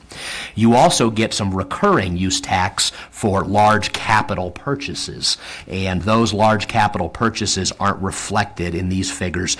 This is simply to reflect the one-time revenue you get from building related activity. Something that we've done is, remember the tic-tac-toe boards where we're showing you the different range of results? We have specifically excluded one-time revenue from those results, because in a perfect world, all that one-time revenue, all that use tax never flows into the general fund to pay salaries or put gas in police cars or lights. It gets escrowed just for capital projects. And then in that way, you don't get addicted to growth and you don't depend on that revenue. So even though we calculate the amount of use tax on building permits, we don't merge it into those results that we showed you earlier. On one of the detailed spreadsheets that you don't have in front of you, but that's built into the model, we calculate what that is, but again, we don't add it to the general fund. Then I appreciate that statement. That's fairly interesting too. That keeps cities from depending on kiting growth. Yes, yes. And so then the other, when I look at this column, sales tax rate, sales tax per square foot, new factor. Mm-hmm. If this is just at the building, why do you do this for the retail and not, because you're not going to get anything until the retail is not just being built, but it's being put in use. Mm-hmm. And then, according to your figures on the $209,000 home, Right. you used sales tax as part of that number. That's a great question, and this is a pretty intricate point, so stop me if I'm not being clear. I'll try to explain this as best I can. We try to be very sure in this model not to double count sales tax. Okay. Because one of the key assumptions you have to make when doing this model is who gets credit for the sales tax? The new resident that's spending and generating sales tax, or the Bed Bath & Beyond? Well, what we do in this model is we calculate them both. And then rather than adding them together, we take the business component, the Bed Bath & Beyond, and if there's more or however many square feet there are, and we say, is the residence going to generate more sales tax than can come realistically from that shop? And if they are, that means that part of their spending is going to be at other stores. So we take the incremental difference from the household, add it to the business, and that's how we estimate total sales tax. If we didn't do it that way, if we simply said every household is going to generate this much tax and every store is going to generate this much tax, we would run the risk of overcounting sales tax because, of course, some of those residents' expenditures are going to be in the very stores that we're analyzing. So, And they may not even be in the stores in your community. that's true. They could definitely be outside of Longmont. And this has been probably a problem with various communities saying, all we got to do is have the rooftops and we'll have the retail. Right. You know, when I last presented to City Council at the end of Focus on Longmont, I talked about that point, and everyone's heard the old saying, retail follows rooftops. And I like to say that there are actually three caveats to that. The first is that it's really commercial follows rooftops, not retail follows rooftops. Because when you get population, yes, you do need shops, but you also need a mini storage, and you need a vet clinic, and you need a lot of things that may not necessarily generate sales tax. So that's one caution. The second caution is, yes, commercial follows rooftops, but not necessarily within your city limits. What happens if you get the housing and on the other side of the county road is the retail or the commercial? So that's another caveat. The final caveat is, yes, commercial follows rooftops, but it isn't necessarily year one, year two. There may be a lag, and that lag may be due to a macroeconomic factor like a recession, or it may be due to something like Centera opening up, where a lot of retailers say, we already have a presence here, we're going to wait a little bit. So yes, commercial follows rooftops, but that's not a philosophy that local governments can go by blindly because of these caveats. Thank you. Okay. Let's move on to the next exhibit. I believe this is numbered as Exhibit 3-2 in the revised draft report. The example I put in the draft report, for simplicity's sake, wasn't the comp plan or the flour mill. It was a 150-unit subdivision, and all it had was single-family homes. So back on the data entry sheet, if you type that in, then the next thing the model produces is a chart that just shows you, in this case, that 15 homes are going to be built every year for 10 years. So if we did the comp plan or the flour mill, all of these rows would be filled in with different types of land uses. But that's the next thing the model does. It says how many things are going to happen in each year. There's a little toggle or a switch in the model where if you don't want this to be automatic, meaning 1/10 every year for 10 years, you want to say 80 homes in the first year and 20 in the next year, you could do that. Okay. So then once the model determines, based on the data that you've input from developers or from the comp plan, how absorption is going to occur, that's where the multiplication happens. And let me actually flip you 2 slides ahead. We'll skip over the fire department detail for a minute and come back to it. Go to Exhibit 3-4, and that's the summary of expenditure calculations. Look in the bottom right-hand corner, and you'll see $646, 35 cents, and $9,500. To the question, what does it cost to serve each rooftop in Longmont? Based on our interviews with staff and the various assumptions, we believe that the marginal cost of serving a new residential unit is $646. Non-residential square foot is 35 cents. And for each new lane mile that you would have to maintain because of new development, that's $9,500. All of those numbers will change if you adjust the fixed variable percentage or any of those other sensitivity analysis figures we talked about. So this is just the baseline assumption. So going back to Exhibit 3.2, these 15 homes a year in the example get multiplied in the model by $646.17 per unit. There's a similar exhibit that does the same for revenue. How much revenue are you going to get from each home in terms of cigarette tax and HUTF and fines and forfeitures and whatever else it may be.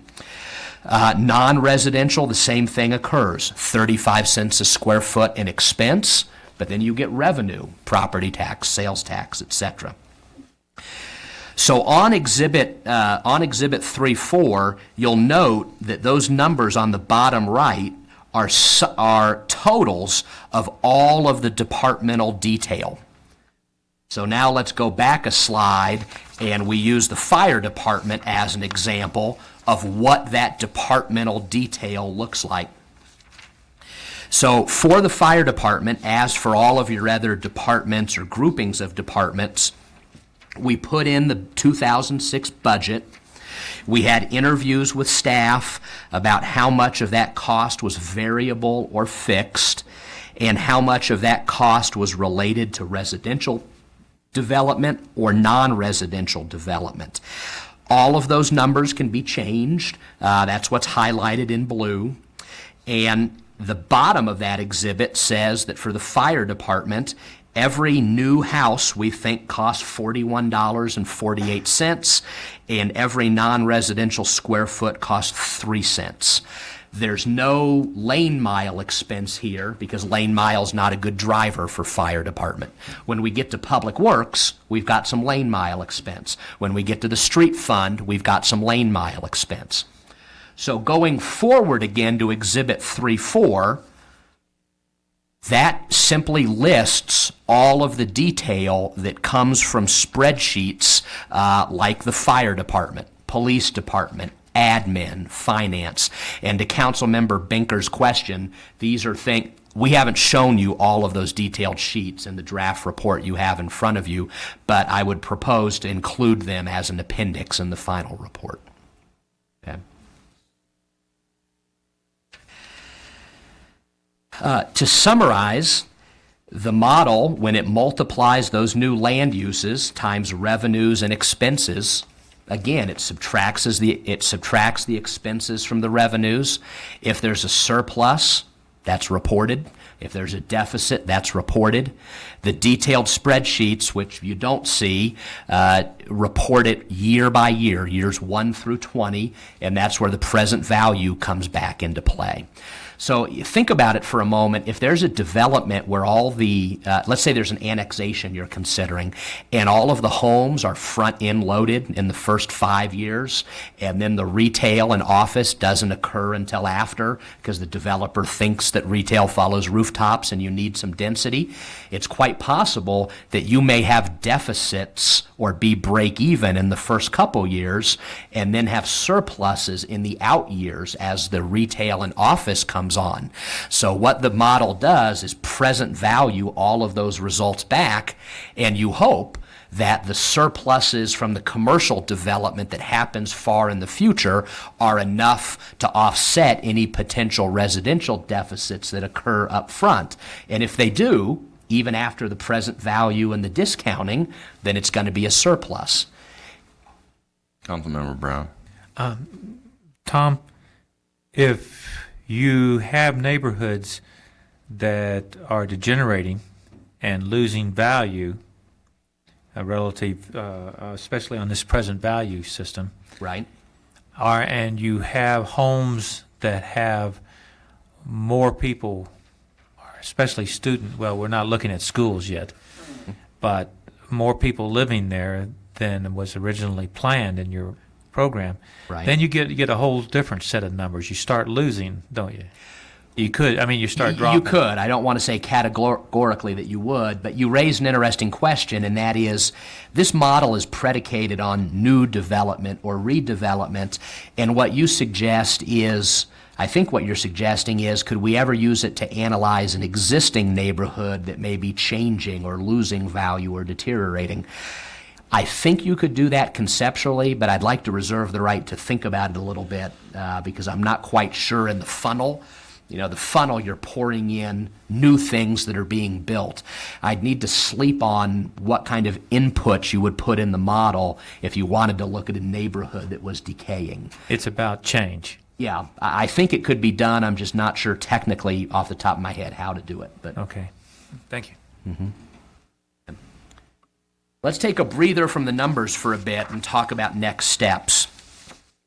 Based on feedback that I hope to get from all of you this evening, based on continuing feedback that I'm getting from staff, including some really good questions that Aaron and Teresa brought up in the training session I had with them this afternoon, we need to produce a final model and a final report.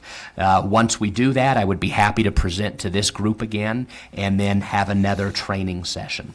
So what I would, the assignment, if I can be so bold, that I would put to you is to read what we've presented, to think about questions, to contact either me directly or to work through staff with questions about the model, and then let me take another shot at producing a revision.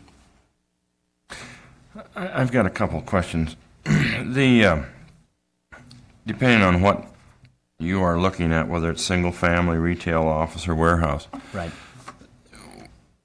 obviously the net per unit cost versus revenue, the net result of those, are you saying that single family, for instance, or multifamily, generally will run a net deficit by themselves? The key point is $209,000. So regardless of the type of unit, single-family detached, townhome, condo, or an apartment, if it's going to have a market value that the assessor would then calculate assessed value from, less than $209,000, it's going to cost you more money to serve than it generates. If it's above 209, then it'll break even, and the more expensive it gets, the more surplus it would generate. So basically, I think you alluded to this, multifamily probably will always be Right. In a deficit situation. Most likely, yes. One other question that I had that I wanted to ask, part of our focus on Longmont that we're deliberating on is when we actually do build out and our growth rate diminishes from where it is now or it has been in the past. This model tends to look at what happens in a growing environment, Right. from what I can gather. So when you do actually build out and you do change your growth rate considerably, how do you model what our situation would be at that time? Because that's something that probably we'll have to be dealing with down the road. That's a great question. I can give you an anecdotal response, and perhaps the reference book that Councilmember Brown alluded to has some statistical analysis in it. But anecdotally, when communities reach build-out, and I'll give you the example of Edgewater, a small infill community in the metro area, your sales taxes per square foot start to erode, and your service costs per unit start to increase. Because if you've got older units that have a lower value, they're usually going to require more public safety calls, and they may keep your staff busier. If the retail starts to erode because you have vacancy, or the next newest shopping mall down the street grabs your Bed Bath & Beyond because that's where the new higher income houses are, then your two lines are going in unfavorable directions. Revenue per unit is going down, cost per unit is going up, which then usually triggers elected officials to say we need to do redevelopment. So anecdotally, build-out can certainly cause fiscal problems, but I don't know specifically how to peg a date for you, or to say at what point might, at what point might that problem start to occur. But you just mentioned the word that probably would be the scenario we find ourselves, redevelopment. Right, and exactly. So, all right, thank you. Councilmember Blue? Thank you.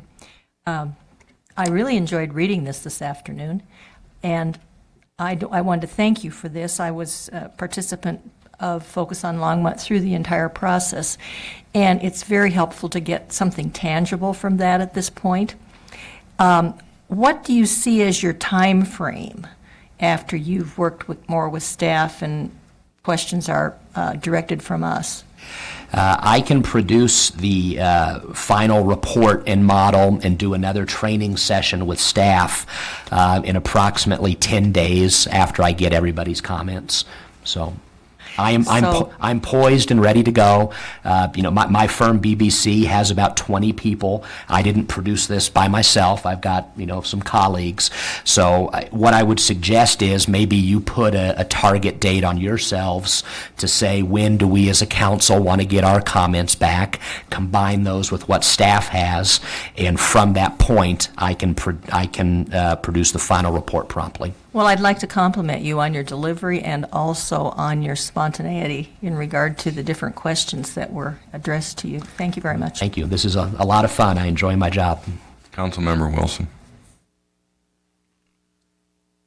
Well, this looks to me to be several steps above a wet finger in the wind, trying to figure out how things will happen. There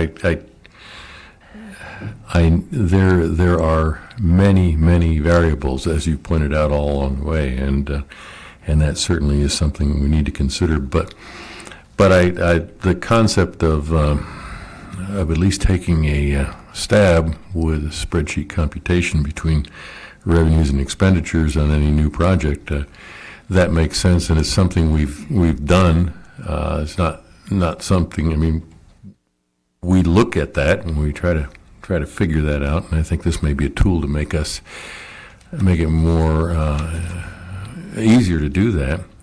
I was thinking along the same lines that Doug was on the snapshot application of this. It seems to me that if the formulas and the revenues and the expenditures, how much it costs to serve a house, a commercial or whatever, and how much you generate in revenue for that item, it seems to me that a model like this should work on a snapshot to say, okay, here is what we have. Here's how many houses we have. Here's the cost of the houses in the city. Here's how much commercial we have. Well, by definition, your budget is in balance, as it has to be. So, we know that you're fiscally sustainable.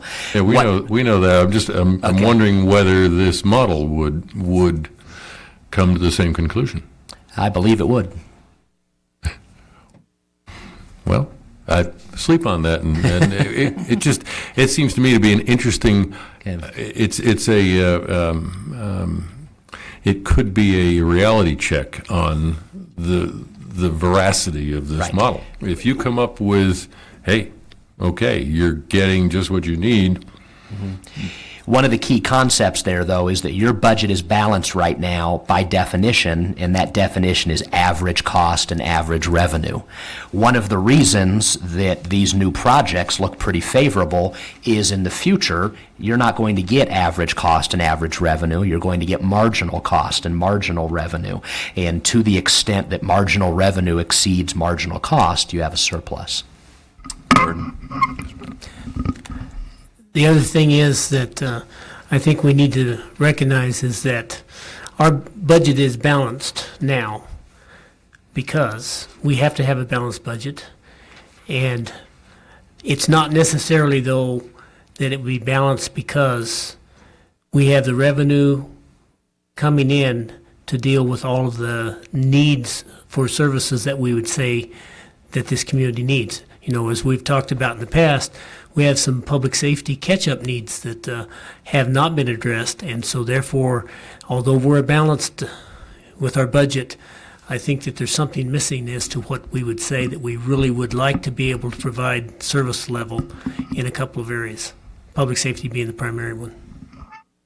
And to Gordon's point, allow me to rope back in a comment I made earlier, which is if you do have surpluses from some of these redevelopment projects, in my experience, one of the first thing I've seen local governments spend surpluses on is the catch-up that Gordon mentioned. Do we need an evidence technician for police that we can't afford? Well, if we get a good new project that generates a surplus, perhaps we can address that existing deficiency. Councilmember Brown? Yeah. I'd like to echo everything everyone said here. I really found the study very interesting. I found it a good beginning because there's a large discussion here about how services are acquired or needed. For instance, there's one theory that goes that there's a stair step. In other words, you can absorb a great deal of growth without needed services. Then at one time you need to do services. An example might be a power plant that serves your community. All of a sudden, it may not be the tax break or the service within your community, but the cost of living there goes up because you have to build that new power plant or that new water plant or new sewer plant or provide the new police services. So this is beginning in one way, but it's just sort of like the tip of the iceberg. To your comment, what I would say is those are good examples, but they're infrastructure examples. And infrastructure is typically, growth pays its own way for infrastructure through impact fees and exactions.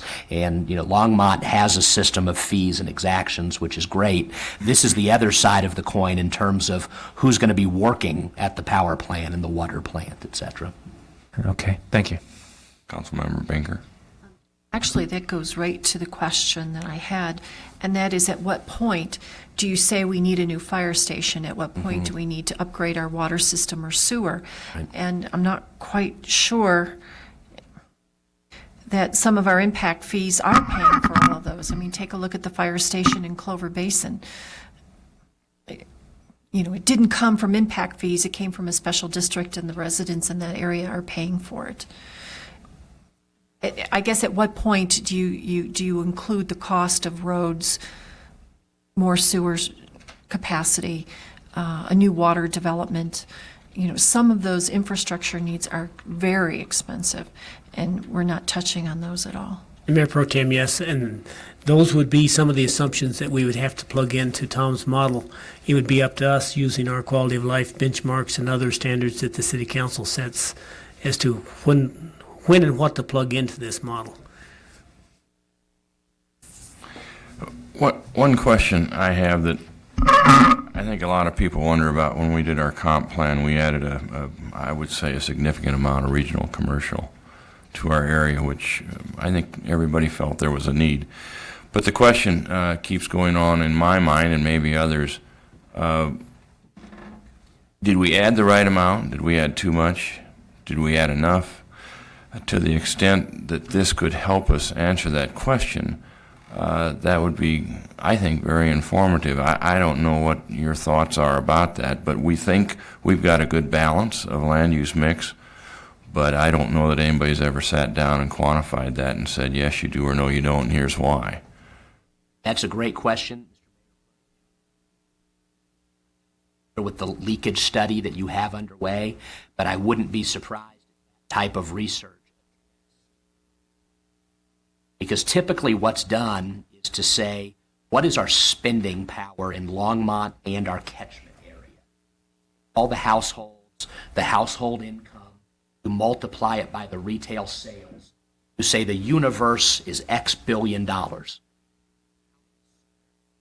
Retail development are going to be needed to sell X billion dollars. So then you get several million square feet of retail. You say, of that several million square feet of retail, how much of it is feasible that we can capture within Longmont versus in our neighbors? So you do that top-down approach from spending power to supportable square feet to how many of those square feet can you reasonably get given your transportation and competitive balance. And like I say, I wouldn't be surprised if your leakage study is dealing with some. Yeah, and I think another component of that, and I think Gordon alluded to it, is if you have the right type of retail that lands in that space, something that we don't have now that the public wants, I'm sure that's going to be a factor also. Those are always, that's the golden egg, if you can get the regional retail and new. Yeah. Councilmember Blue? Thank you. I do have a specific question about your exhibit, would be Exhibit 1-4, the Longmont Downtown TOD Station. Is that a hypothetical place, or are you envisioning that Main Street and the railroad crossing? I would have to defer that question to Gordon or somebody else. I don't know. All I know is the land uses that are discussed. I don't know if that's actually been located on a map. Hypothetically located just west of Main Street near Terry Street. So it's pretty- it's not far at all from the flour mill. I mean, it's right next door. It's where the station, if it ends, end of line is at Main Street, it would be where it's located. Okay, thank you. Any other comments or questions? Gordon, I have one to Mr. Bivens' point as far as timing on this. What are your thoughts about what you and your staff are going to need from a timing standpoint? Mayor Pro Tem, I think we would like to have your comments, if you have additional comments you'd like to give us, as soon as possible within the next week. And we'd prefer to have those channeled either through Dale or myself so that we can sort of corral them all and make sure that we're in sync with what Tom is doing. And then if we get those comments and those are sufficient, I'm thinking, as I'm talking, I'm thinking if we're going to do longer than that because we have 2 council members missing and we sort of need to give them a chance to catch up. So probably we would be looking for comments within a couple of weeks, and then we would try to get those to Tom and then plan to get this thing finalized as soon as possible after that. Yeah, and just so you could communicate that to Marty and Julia, that we're going to need that. So, Councilmember Wilson. On your point, Roger, on the comprehensive plan as it stands right now, that when you ran that through, you came up with the figures, the overall figures for the full build out over a period of time. It seems to indicate to me that if the council were faced with requests to change the land use mix in the comprehensive plan from this point on down the road, we could use this to put the new mix in and generate a new set of figures for whether that would be profitable or. Yeah, good point. Makes sense. Okay, thank you. Thank you for your presentation. Gordon, you have something else to add? Just 2 items I'd like to just correct or add to. Councilmember Wilson's discussion of the comp plan and the fact that it's in balance now. And I think that this model is very promising, that it shows that at build-out, our comp plan is in balance.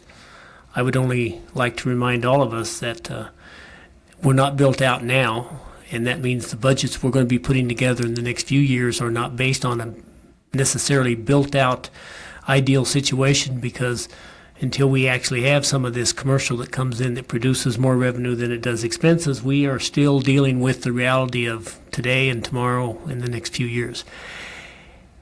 And that's an important caveat that I think we all need to be aware of, because this is very promising in the long run, but we're in the short run also. The other thing is I needed to correct something I said, Councilmember Binker. The Fire Station number 5 was primarily built with impact fees that were collected prior to building or shortly after that. And the The special district is really, and was really, to do more of the O&M during that interim period than it was to construct the facility. So I was a little bit off when I indicated that more of the special district money went for the actual construction of the fire station. Okay, thank you for the report. Airport lease, you need 5, Doug? Let's take 10 minutes. Thanks.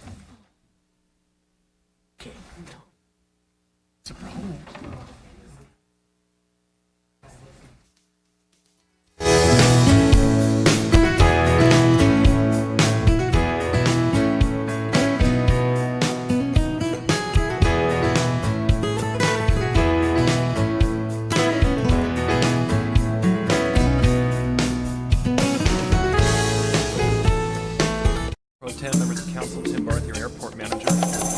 I've got 2 items before you this evening. The first stems from some questions that were posed by council back in March and early April about what the lease rates were at the airport. And just so council understands, we usually run a lease rate survey about every 2 years at the airport to make sure that we keep within current market rate. At the April 11th study session, I provided a copy of what the lease rates were on comparable Front Range airports, which is included in your packet. You've seen this document before. And I advised the council that we'd be going back to the Airport Advisory Board to discuss this with them to see if a lease rate increase was warranted. Based on the survey that we completed with the other airports, we found that we should jump the lease rate up from its current lease rate adopted by the 2000 ordinance of 16 cents a square feet, which has escalated now to 18.36 cents a square feet, up to 23 cents a square foot, which puts us on pretty much an even keel with the other Front Range airports. In looking at the survey, you will see Centennial is up at about 50 cents a square foot, and Loveland is up at 30 cents a square foot. Kind of have to take those 2 airports out of the equation, just given the size of the Centennial Airport as the second busiest general aviation airport in the country. And now, of course, the Fort Collins Loveland Airport does have commercial air service with the Legion Air. So looking at those airports, we felt that going up to 23 cents a square foot would put us on pretty much even keel with Jefferson County, Front Range, and Durango. So the Airport Advisory Board has reviewed this. They agree. And of course, as council, we're looking for a direction from you tonight, either to approve the draft ordinance that we'll bring back to you next week and increase the rate to 23 cents a square foot, or of course, council has the option not to. So that's item 1. It's pretty straightforward. Questions for staff? Councilmember Banker? Tim, you say that currently we're charging about 18 cents a square foot. You're suggesting 23, but I don't know how much revenue both bring in. Currently, how much are you generating at 18 cents a square foot, and how much is it going to increase? Mayor Pro Tem, Councilman Banker, I haven't run those figures exactly because it's pretty difficult to tell, because we have leases that are dated back almost 20 years ago at a lower lease rate, and then we've got leases all the way up through 2006 which are at the newer lease rate. So it's kind of hard to determine what the actual revenue that'll come in until the older leases come up, and then they would be assessed at the new rate, and they come up starting from this year all the way up until the year 2016, 2023. So it's difficult to pin a number down. I can tell you that the average lease rate increase right now would go up approximately $250 a year per parcel. Okay, by the time we start to talk about the ordinance, though, I would like to get some of those numbers just to get an idea of how much money is being raised. And actually, you 2 points. One is what you were just talking about, some of the lease rates, and you bring this up in your narrative, are for 20 years. And it looks like you want to move to something that's shorter. And I think that might be a good idea instead of locking in a 20-year rate. That seems to be... strikes me as a little unusual. The second point is, you know, when I did see some of the numbers that were being generated by these low lease rates, the dollars that were coming in were quite low. And so depending on how much money this actually does bring in, I'd be interested in some sort of cost-benefit analysis to see how much time and effort is being put into writing the contracts, collecting the money, versus how much money is collected? I'm looking for a cost-benefit analysis. Is it even worth charging anything since these fees are so low? Mayor Pro Tem, Councilman Banker, we can certainly bring that information back to you. I can tell you now, though, as a staff of one, I'll have to delay this ordinance probably until about the 20th then in order for me to bring this information back if that would be acceptable to you. I don't think we're in a major push on this. Just the item number one is just the lease rate increases, what I wanted to talk to you about on the first item. And if I may, when I get into item number two, I'll address the shorter term rates and some of the factors that go into that as I go through with my presentation, if that'll be acceptable. Thank you. Councilmember Brown? Mr. Barth, how do these lease rates change the use at the airport? If we had a lower lease rate, what kind of use or what kind of effect would that have? If we have a higher lease rate, what kind of effect that would have? I guess seems to be there used to be a lot of people who were building airplanes from other places in our hangars out here, and so was that because we had a lower lease rate and lower? Did that have any effect, or what does that use? What does that lease rate? What does that do for the uses? Mayor Pro Tem, Councilman Brown, I'm going to say that this has basically been market-driven. We had some lease rates that were generated in the year 1991 at 3.5 cents a square foot for airport property. At that time, there was no development at the airport. We had maybe a handful of hangars, 10 at the most. As we moved through the 90s, we saw a dramatic increase in growth in the Longmont area. And I'm sure that for every 1,000 people that move into the area, X amount of number of people are going to have an interest in the airport and airplanes. At that time, the entire market on the Front Range shifted. And airports were becoming more desirable as the population increased, and we increased our lease rates accordingly to meet the market demand. And that's how it has come about over the years. If we had a lower lease rate right now, I imagine people would probably flock to the airport to build hangars because it would be cheap property. If we stay on the market level, we compete with our other local Front Range airports, providing a service and amenities that the flying community finds attractive because of our airport. So it's kind of a market-based driven rate increase so that we're comparable in what services we offer as compared to what other airports offer. I hope that answered your question. Okay, it's just more of a market thing in the community than Correct. anything else. Just out of curiosity, there was a new license for, sports license? That went into effect, I think. It hasn't gone into effect? They're still Mayor Pro Tem, Councilman Brown, they are still, the Federal Aviation Administration is still refining the fine print in that regulation for what a sport pilot license will be. We anticipated that this new sport license would be effective last year. However, given the fact that pilots do still have to pass medical examinations, how they work this in to the sports pilot certificate with the radius from an airport that they can fly are all considerations that are still coming into play to ensure that people that do have a sport pilot license are operating aircraft safely and they can meet the physical abilities to operate an aircraft. That was it's an interesting concept, and one of the ideas was to keep more people into aviation and to bring more people in. And so, but since that license is not in place, we have no effect. We don't know what that effect will have. Thank you. Councilmember Blue? Thank you. In regard to Councilmember Banker's question about very old lease rates and going a little bit ahead where the Airport Advisory Board is not recommending a change in language for the, can't remember what it's for, but it's specific, is that the city code that they want to change? Whatever. Anyway, I would like to ask a question.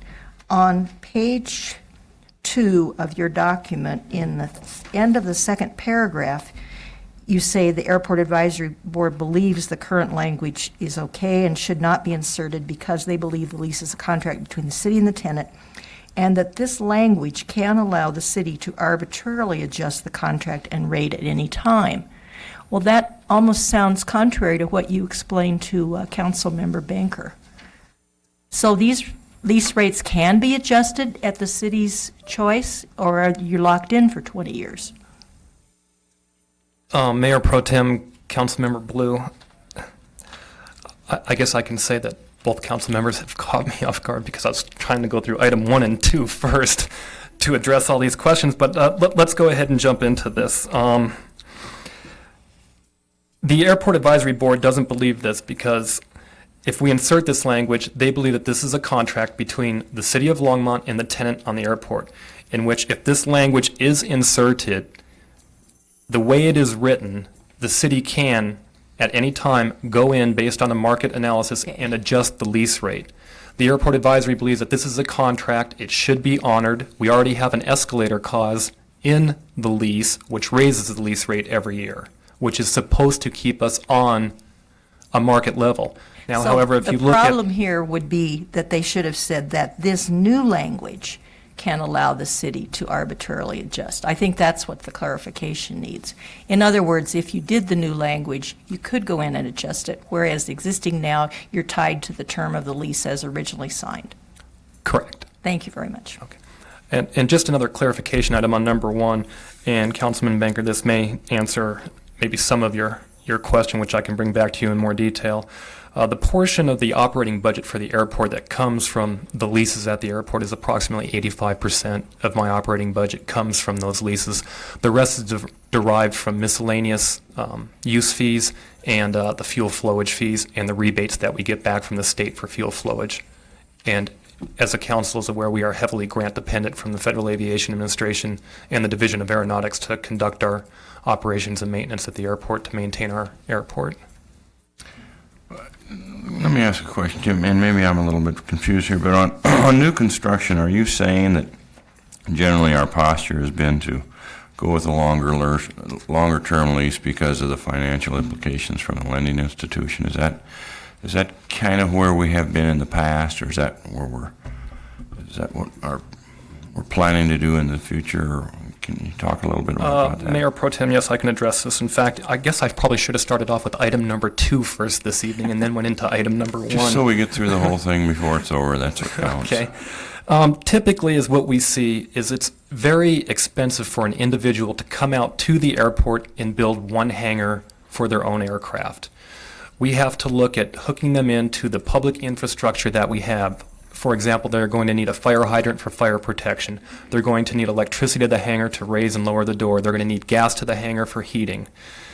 To put that in as one development is going to cost a single person quite a lot in development fees for the city. So typically the way that we construct at the airport is we set aside a block of land, put out a request for proposals, and award that to a developer where they're building units in the amount of 7 to 10 hangars at once, where they can spread the cost of those development fees over the 10 hangars for the purchase price. And typically, well, at least since I've been there for the past 10 years, when you go to build a 10-unit development at the airport, you're in excess of $1 million just in infrastructure alone. And everything that I have seen at the airport, all of these development costs are typically financed through a lending institution. And lending institutions are a little bit squirrely when they're dealing with leased property, because a lending institution, if something should happen on a default on the loan, they don't get the property, they only get the structures that were built. And if it happens to be in the middle of a construction project where the structures have not been completed and the developer goes belly up, they get whatever metal is there, but they cannot have the property and they cannot have the leases. It remains city property. So they typically like to see the 20-year lease term for new purchases or construction, so it gives the lending institution some kind of security, knowing that in 20 years from now they'll still have the structure of that building that they could either sell and recoup their investment into that particular development.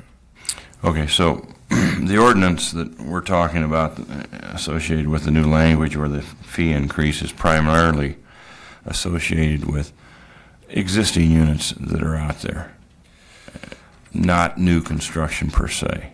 Mayor Pro Tem, the lease rate increase that we're asking for tonight would apply to all new leases, all renewed leases. And if should someone sell a hangar, we no longer assign leases. They would have to get a new lease from the city at the current rate. Okay, all right. Councilmember Banker. Question. Tim, were you here earlier, and did you hear the gentleman that was talking? He had some issues with regard to some of the planes at the airport. Can you respond to that, if you heard his comments? Mayor Pro Tem, Councilman Banker, it's interesting that you brought that up. When the gentleman was finished speaking, I actually was able to catch him out in the hallway. This gentleman and I have been speaking back and forth via telephone for the past couple of weeks. And in fact, I had made arrangements to be at his house this Saturday to meet with him and his wife to go over these particular issues so that he would have a better understanding. He's a new resident. He has only been here since March. And he was not quite familiar with how the airport operates, what our standard traffic pattern is. And he may have had some misunderstanding of how the airport traffic pattern works as it relates to his subdivision that he lives in. But I did get to spend about 30 minutes with him. I think I clarified some of his points, so he has a better understanding of how the airport operates. Any other questions? Any direction for staff? Or do you have further comments for us, Tim, before we give you direction? Actually, we went all over the board from where I was planning on going. I'm not quite sure I covered everything. Where would you like to go that we haven't gone? Well, I can tell you that there is one more area I'd like to go to. We've talked about the lease rate language that the city staff has proposed about having the city have the ability to raise the lease rate during the term of the lease. And again, as I've pointed out in my council communication, the airport advisory is against that because we already have a consumer price index escalator that each year the lease rate does go up according to the CPI for the Denver Boulder region. Now, the past 3 years, it's went up approximately 2% per year. I'm not quite sure that meets what the market is. And again, clarifying my comments that I made to Councilmember Blue, the tenants feel that the contract between the city and the tenant should just be that, a contract. Staff understands that, and we've found some other options that may be more suitable in this. And one of the things that we are looking at is for a renewal lease. Somebody that has already purchased their hangars, just looking at a renewal lease, is maybe going for a 5 or 10 year lease instead of a 20-year lease because they have already purchased the hangar. There's no more payments on it. When it comes to issues of new construction or newly purchased hangars that are going to be financed through a lending institution, a 20-year lease is probably going to be more appropriate. And in looking at this and some of the council options tonight is what staff believes that we can accommodate the beliefs of the Airport Advisory Board, and what we are trying to accomplish as staff in keeping the revenue stream up at the airport is that each new lease that comes before us, instead of having a standard set lease, staff would use its discretion to tailor that lease, bring it before the Airport Advisory Board, then ultimately before the council with what staff believes would be the appropriate determination on length of the term for the lease and whether financing is needed or not, and therefore we can determine whether it's a 20-year lease, a 5-year lease accordingly.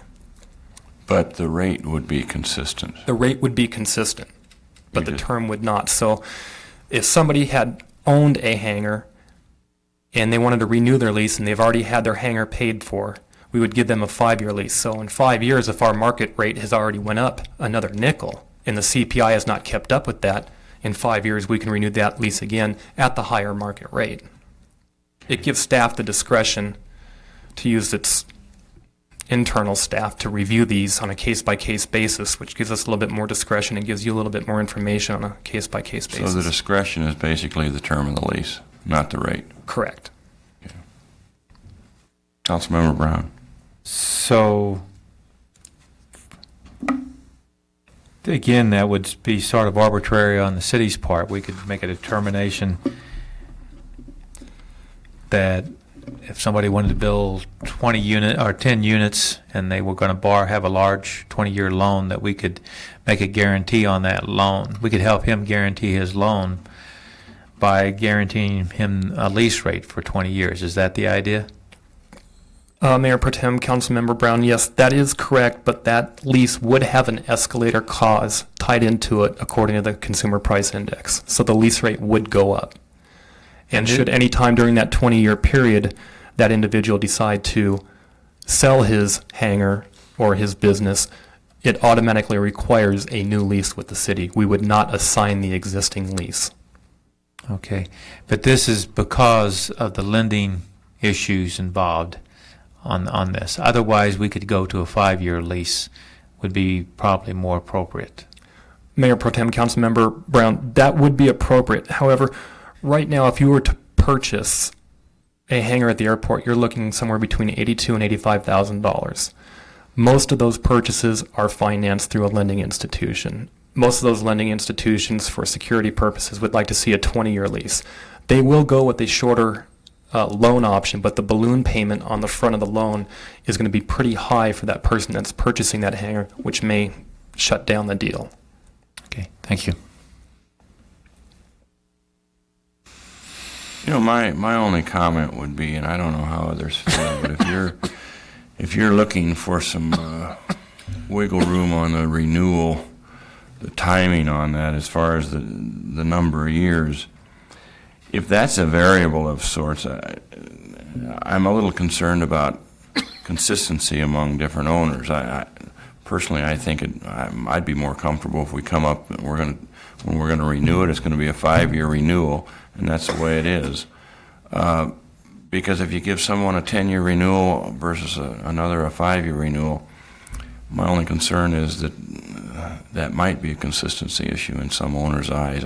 That's just a comment of mine. I don't know. Gordon, you have a comment? Mayor Pro Tem, I would agree. I would think that we're looking at, if we're looking at new hangar leases for a building, 20 years, if that's appropriate, that's what we would do there. On renewals, it would be for 5-year periods. Okay, and be consistent with Yes. it. Any other? Councilmember Blue? I just wondered if Councilman Wilson had any comments about this. I see you're a member of the advisory board.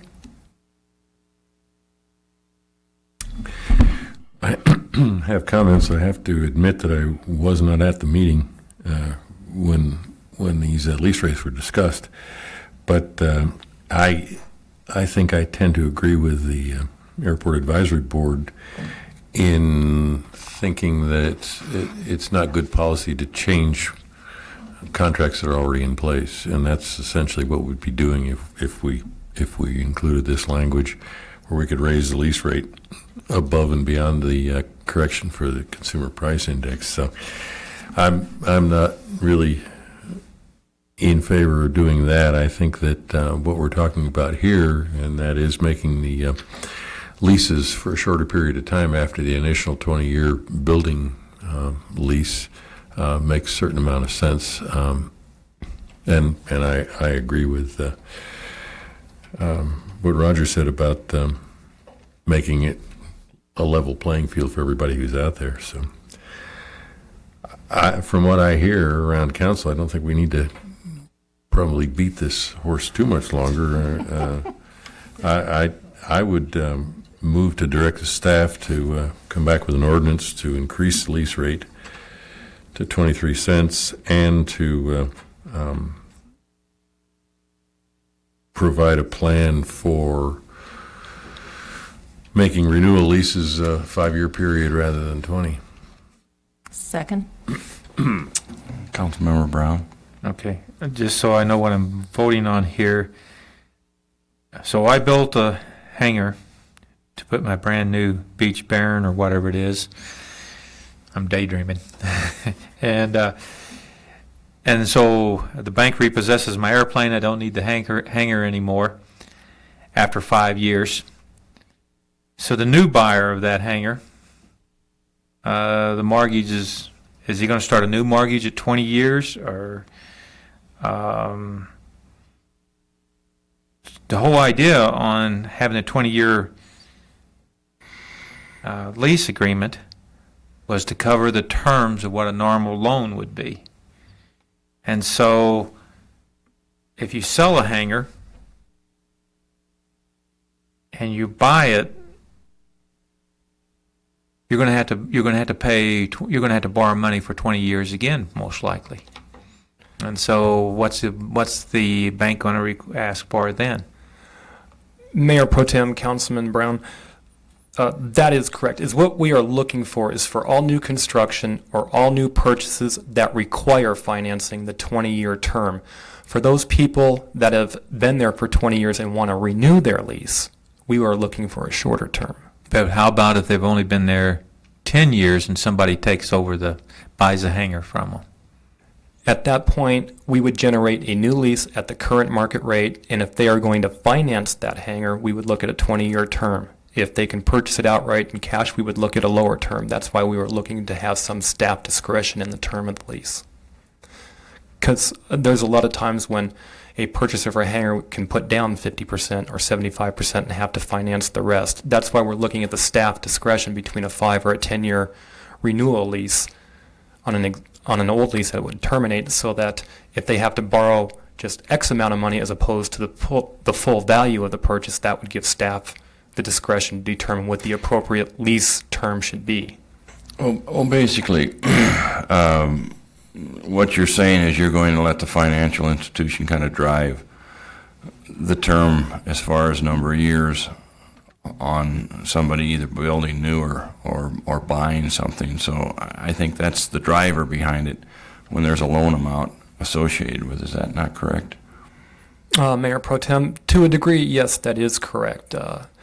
As in my position as airport manager, every time there is a purchase of a new hangar, I am usually dealing with a lending institution because they want to see a copy of the lease, what the terms of the lease are, what the lease rate is projected to go up over the term of the lease, so that they know whether that's a secure loan that they can make or whether they believe that the loan is an unsecured loan in which they look for different collateral.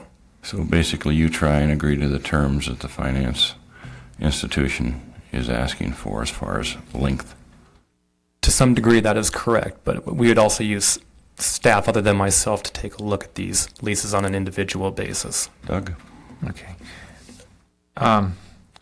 If we talk about this as far as the lender goes, I can see what we're doing all right. But if we're looking at this as far as terms of lease, as to advantages and disadvantages outside of what the bank's doing for the leaser of the property and for us as the leasee, what are the advantages and disadvantages than for longer or shorter term leases? Mayor Pro Tem, Councilman Brown, the way that we want to approach this, I believe, as a city is we want to be business friendly. We want to be able to work with our community so that they can get their developments in and that the city can have enough revenue to maintain its current service levels at the airport. Okay. That's the way that we would look at the term of the lease. For somebody new, I think we would want to give them the benefit of the doubt that if they are going to need to finance the entire purchase of the hangar, a 20-year lease would be appropriate. If they were only needing to finance maybe 50% of the purchase of the hangar, a 10-year lease would be appropriate. So we have to kind of look at it from a service level of what I can do to maintain the airport, make sure the snow is pushed, the weeds are mowed, etc. Mayor Pro Tem, it would appear that the real discussion is about the initial lease period, and it sounds like there was agreement that up to 20 years for a development of a new hangar parcel.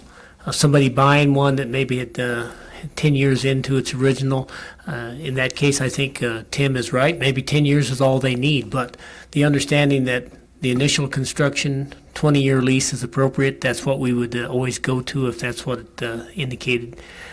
But then on all renewals, we're looking at 5 years.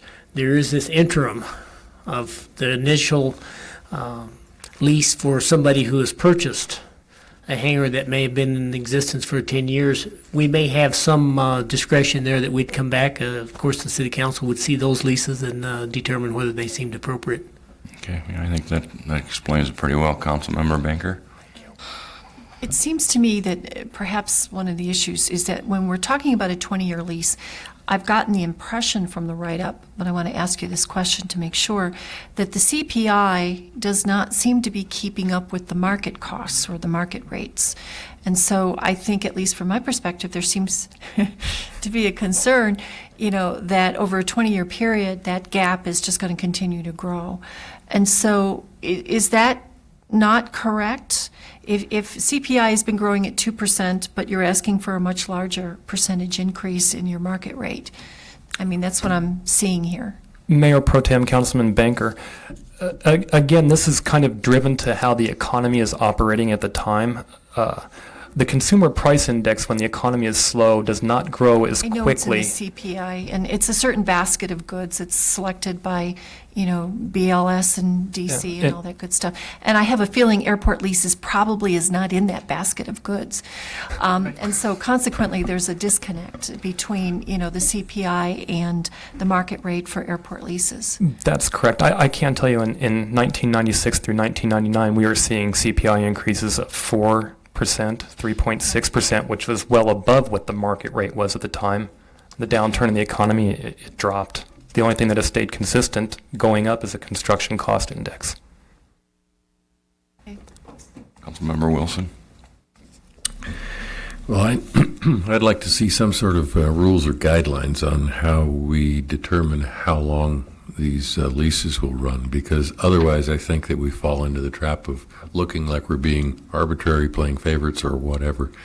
And what we're talking about here makes perfect sense as far as what the lending institutions need in order to guarantee their investment and what the property owners need and all the rest of it. But I think there has to be some way to put that into a set of guidelines that you use when someone comes to you for a lease under a certain set of circumstances. Such and such applies. And I think that when I made my motion to direct staff, I said return with a plan for some way to tailor leases as they need to be tailored. And it may be that there isn't any way to do that, and it has to be a staff decision, but I really fear that that lends itself to being arbitrary or could be taken as arbitrary, and I think that's a dangerous place for the city to get itself. Councilmember Brown. I would ask Councilmember Wilson if we based it on the first lease was we're doing this because of the loan and it's driven by the loan agreement. That whatever loan you have, then the lease rate is driven, or the lease length is driven by that loan. That way you get the buildings built on there. But once it's either renewed, then it would go to 5 years. Would that work? What you're saying, is that what you're trying to describe? Well, I think with a renewal, and Tim made the point that a hangar owner who builds a hangar and pays for it for 20 years and then comes up to renewal time, the financing is over. That part of the deal is done. So then a 5-year loan would not seem to be a big deal. I guess the middle ground here is someone who builds the hangar and then sells the hangar to someone else.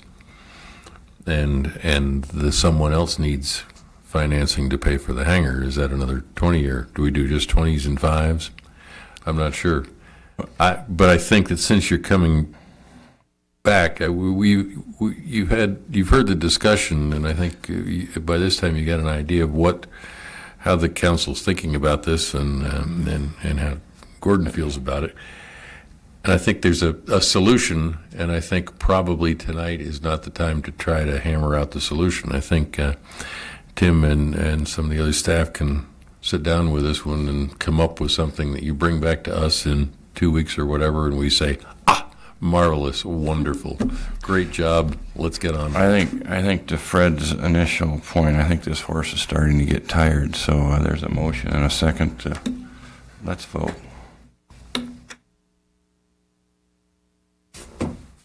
Okay, passes unanimously.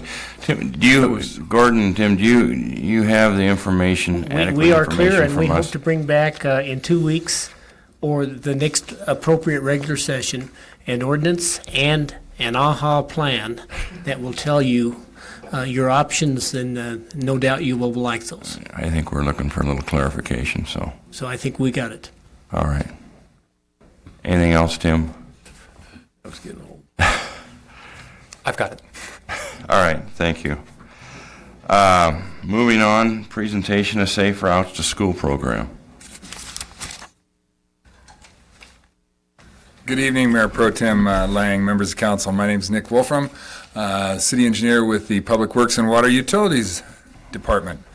We're here this evening to share with you some information about a grant that Longmont has received from the Safe Routes to School program. And with me this evening are two people responsible for that. I'd like to introduce Lynn Marquez, an engineer with Public Works and Water Utilities Department, and Buzz Feldman, who I think most of you know. Buzz owns High Gear Cyclery and is also a certified cycling instructor. He's a member of the Bike Longmont group that grew out of the bicycle task force that Longmont, or that City Council appointed several years ago, and has stayed active in the community. Another person that couldn't be here this evening is Lauren Greenfeld, who is our Art and Public Places coordinator, but also is a certified cycling instructor and another member of Bike Longmont. Last year, Buzz and Lauren donated their time to start programs at Sunset Middle School and at Central Elementary School to work with students, teachers, and parents to encourage kids to walk and ride their bikes to school. They came to the city and got involved with Lynn and went to the Transportation Advisory Board, and the Transportation Advisory Board agreed to put $1,000 of the TSM program, the Transportation System Management Program, allocated towards that effort, and that $1,000 was used to help cover some of the costs incurred in last year's efforts. The success of that program is one of the things that led to our getting this grant this year, and so Lynn applied for a grant through the program that's funded through the Colorado Department of Transportation and federal highway funds. To extend this program for 2 years and to expand it to other schools. The goals of the program are to encourage physical fitness and a healthy, active lifestyle, to make walking and bicycling to school safe and more appealing, to reduce traffic congestion near schools, and to teach children safe walking and bicycling behavior. The program has been put together and is designed to work with and train physical education teachers and staff at local schools so that they can then carry on the efforts and champion those activities at those schools. The grant application was approved by CDOT and their Safe Routes to School Advisory Committee in the amount of $74,625, and that was the largest non-construction program grant that was awarded in the state of Colorado this year, so we were very pleased with that. It will carry this program through the fall and spring for the next 2 school years, the 2006-2007 and 2007-2008 years. At this time, we've received support letters from Columbine Elementary, Longmont Estates Elementary, Central Elementary, Fall River Elementary, and Sunset Middle School to participate in this program. So that's 5 great schools that are looking to be active in that. The funding will be used for safety training for bicycle riders and pedestrians, outdoor activities or outreach activities and festival events at the schools, primarily for training for city and school staff and for volunteers, as we said, to try and build this program and keep it going. Equipment and supplies, they did a lot of things. They have done and are preparing to do reflective leg bands, bicycle decorations, things that encourage that. Also bike locks and have put in for bicycle helmets for kids who can't afford those, so that we can maintain a safe program, and also for advertising, promotion, and food. In summary, this is a got to have food for those events. It's one of those great things to encourage people. This is a great program that's been a joint effort of Bike Longmont, the City of Longmont, and the school district working together to create an outreach program for the youth of these schools and encourage a healthy lifestyle that also helps reduce congestion around those schools and improves that. So I just wanted to thank Lynn and Buzz, and I also asked Buzz to step up and maybe share a brief briefly a little bit of some of the experiences that they had last year. And then we also have for you this evening, Lynn, if you wanted to maybe hand out the newest in this warm, great weather. Encourage you to go out and ride a little bit. And so we're going to hand out copies of the new, this year's new bicycle map that is available at no cost here at the Civic Center, at the libraries, rec center, various places around the city. Bike shops, we've handed them out and have been had some great response to that for the last couple of years. So, Buzz? Thanks, Nick. Thanks, Nick. Yeah, this is a federally funded grant that we got as a result of a transportation safety bill that was passed in 2004. And Colorado had about $1.5 million allocated to it from these federal funds. There were 72 entities in the state that applied for grant money. We were one of, for the non-infrastructure, what was it, about 9 cities or something like that got it. So we were definitely, amazing that we got it. I'm totally amazed by that. And to get it fully funded and for what we requested and the largest amount in the state. So CDOT, the money flows through CDOT. They have a lot of confidence in us that we can do it. For probably some of that is that we did have a very successful program this past fall at Central Elementary School and Sunset Middle School. The program basically is getting kids to bike, walk, rollerblade, scooter, some way to get them out of their parents' car 1 day a week. And the thinking is if we can get them doing this 1 day a week, we found that it'll carry over to the other days of the week. And hopefully develop a healthy lifestyle for them, teach them some safety on bicycles, and so they're safer in our streets. And we know that we're realistic enough to know that when they're 16, they're going to have that car, but we're hoping that as they get into college and later in life, they'll remember how much fun it was riding a bike to school when they were elementary school kids or middle school kids, and they'll get back into that or into walking or a healthy lifestyle.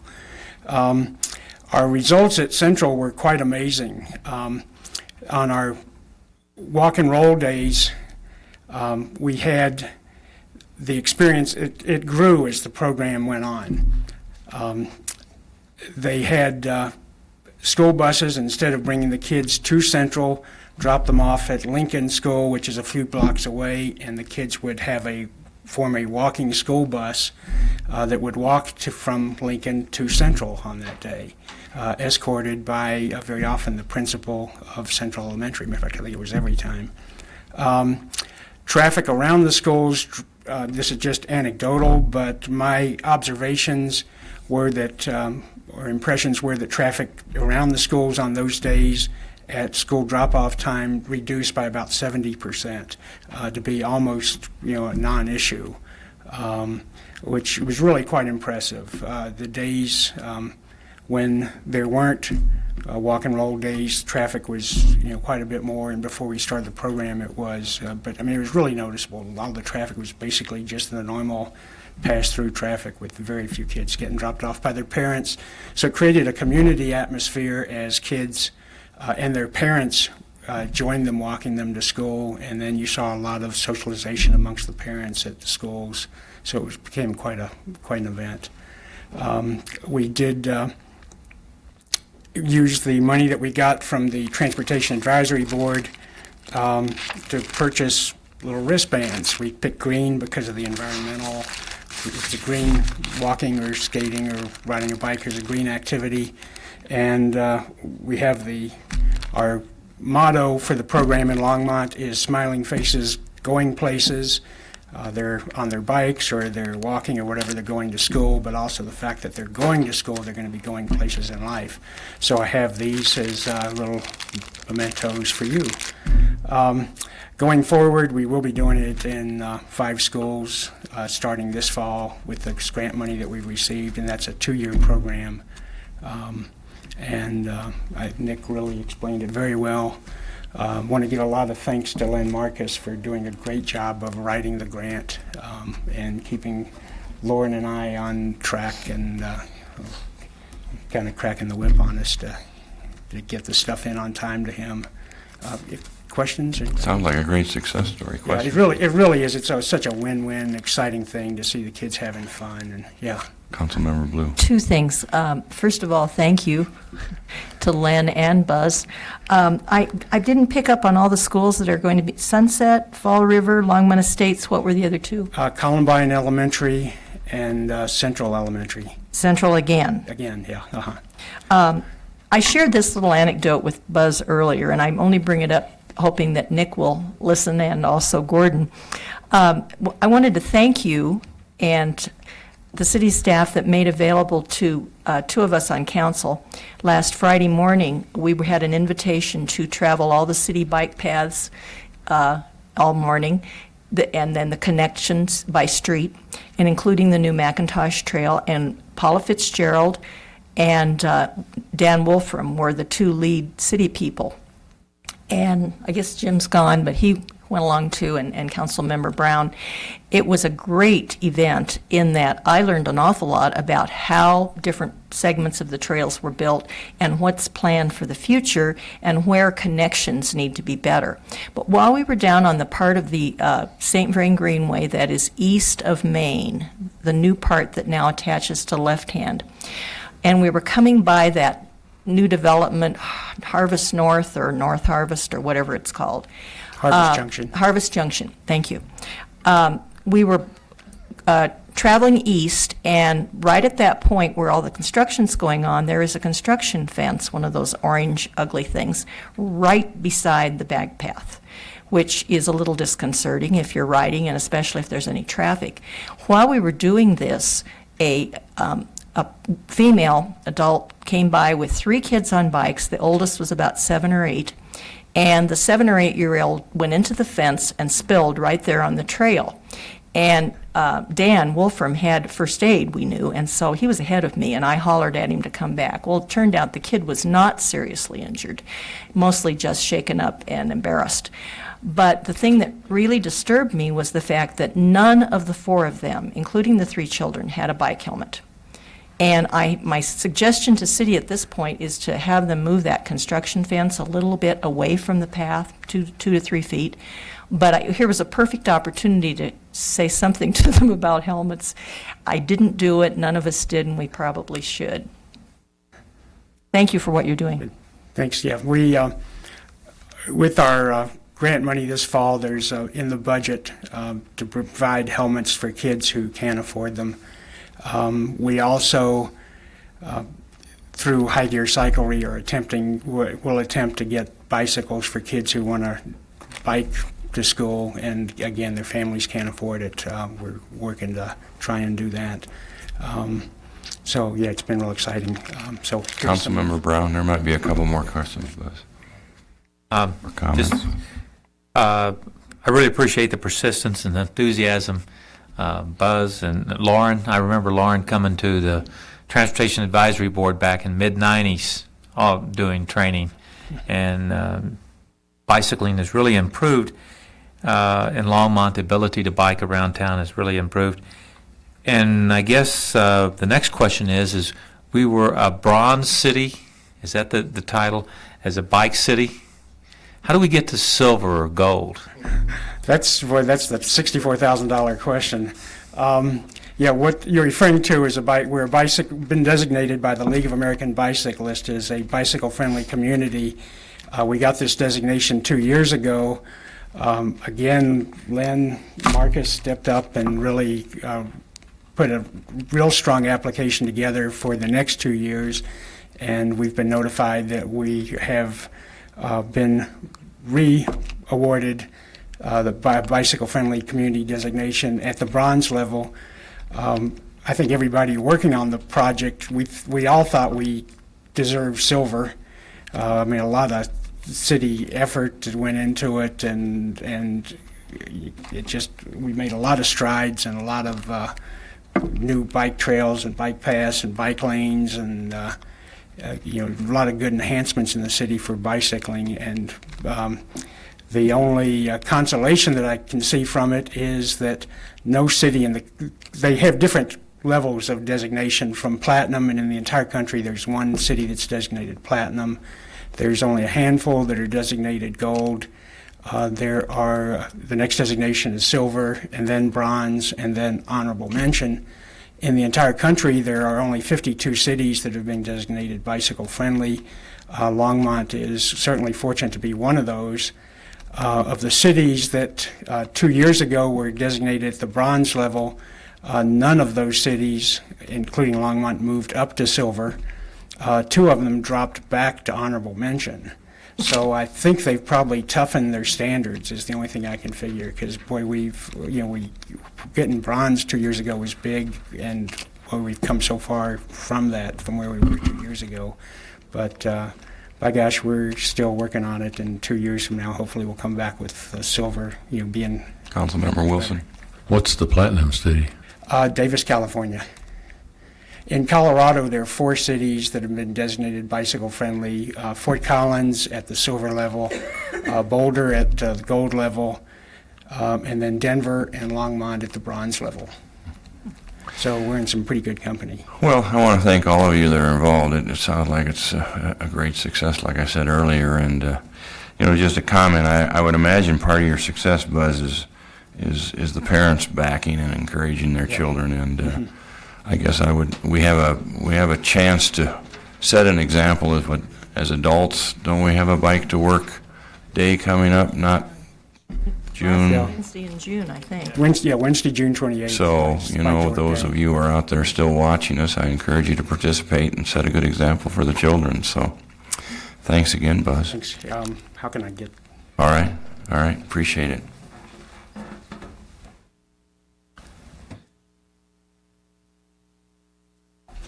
Okay. Any further comments from council members?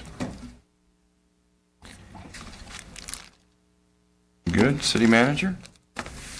Mayor Pro Tem, only to let the council know that later this week, the delegation will be going off to Anaheim to compete in the All-America City Awards contest. It's unfortunate to hear tonight from Mr. Thompson that he may be a millstone around our neck, but I'm sure that we will do our best regardless of what other comments are made about our fine city. Sure we will. Councilmember Brown. I raised my hand there, and I'm sorry I didn't get it in right before you went to the city manager. But I was just, when I heard Mr. Thompson's concerns, I was concerned that when you find a crime or you find a misdeed, there are authorities in the judicial system that you approach and file charges with. And I don't think I may be wrong, but I don't think the city council is the only way to look at this. And so even though this is a local ordinance, is the only appeal within the city of Longmont, or can it go to district court? Claims that used its discretion or acted in excess of its jurisdiction are reviewable in the Boulder District Court under Civil Rule 106A4. Okay, so that would be if somebody has that concern, to take it back to the city government would be double jeopardy. It seems, without an appeal, because that's already been decided by our city judge. Is that correct? I don't think municipal judge has passed on any issue involving, if we're talking about the last fall's election, I don't think municipal judge passed on anything. The city clerk looked at the evidence, as I recall, and made a determination that there was not enough evidence that she thought it was worth bringing forward. But that could have gone, they could have filed their own charges. Is that correct? Or sought to compel just file a court action to compel the city clerk to take action, any number of other remedies. I can't say there's not a other civil remedy, a civil lawsuit for declaratory judgment. You know, Mr. Thompson is, I understand, is a licensed attorney, and I presume he knows how to find the courthouse. Yeah. So it's more than just a political thing. It's a judicial thing primarily, and at this stage of the game. The law's been made by the city council, and the ability to enforce that law has not been impaired in any way. Well, all I can tell you is we worked with the city clerk's office. We analyzed the ordinance, considered the complaints that were filed. The city clerk, in good faith, assessed it, and as I recall, made a determination she didn't feel there was enough evidence to warrant proceeding. Mm-hmm. And she certainly has that authority and that discretion, just like any other law enforcement official has the authority to look at the evidence and decide whether there's enough there to pursue action. Simply there's a judicial process for taking this through. There are. Okay, thank you. Councilmember Blue. Very quickly, I'd like to promote an event that I learned about from the Longmont Area Visitors Association email today, and then that is that there is a professional swooping contest out at our airport Friday, Saturday, and Sunday. And if you don't know what swooping is, I encourage you to check it out. It's probably going to be something in the paper, but it should be interesting and part of attraction that might bring some folks to Longmont. City Mayor, did you have any other? Nothing else, Mayor. City Attorney? All right. We're adjourned. Just a comment. We were talking about the study session on July 4th. We will not have one due to the holiday, just looking at That's the correct. schedule, so. Oh, how about the CML meeting? Oh, I'm not going to go. Am I going? Well, Mayor, at this point, unless more members of the council direct us otherwise, we do expect to have one on June 20th, which is the Tuesday prior to, I think, most of the activities at CML, because we do have some items that we will bring to you. But if I don't think we're in Otherwise- jeopardy of not having a quorum that evening, so I think that we may not all be here, but I think we'll have a quorum, so we'll plan on that. All right, we're adjourned. With your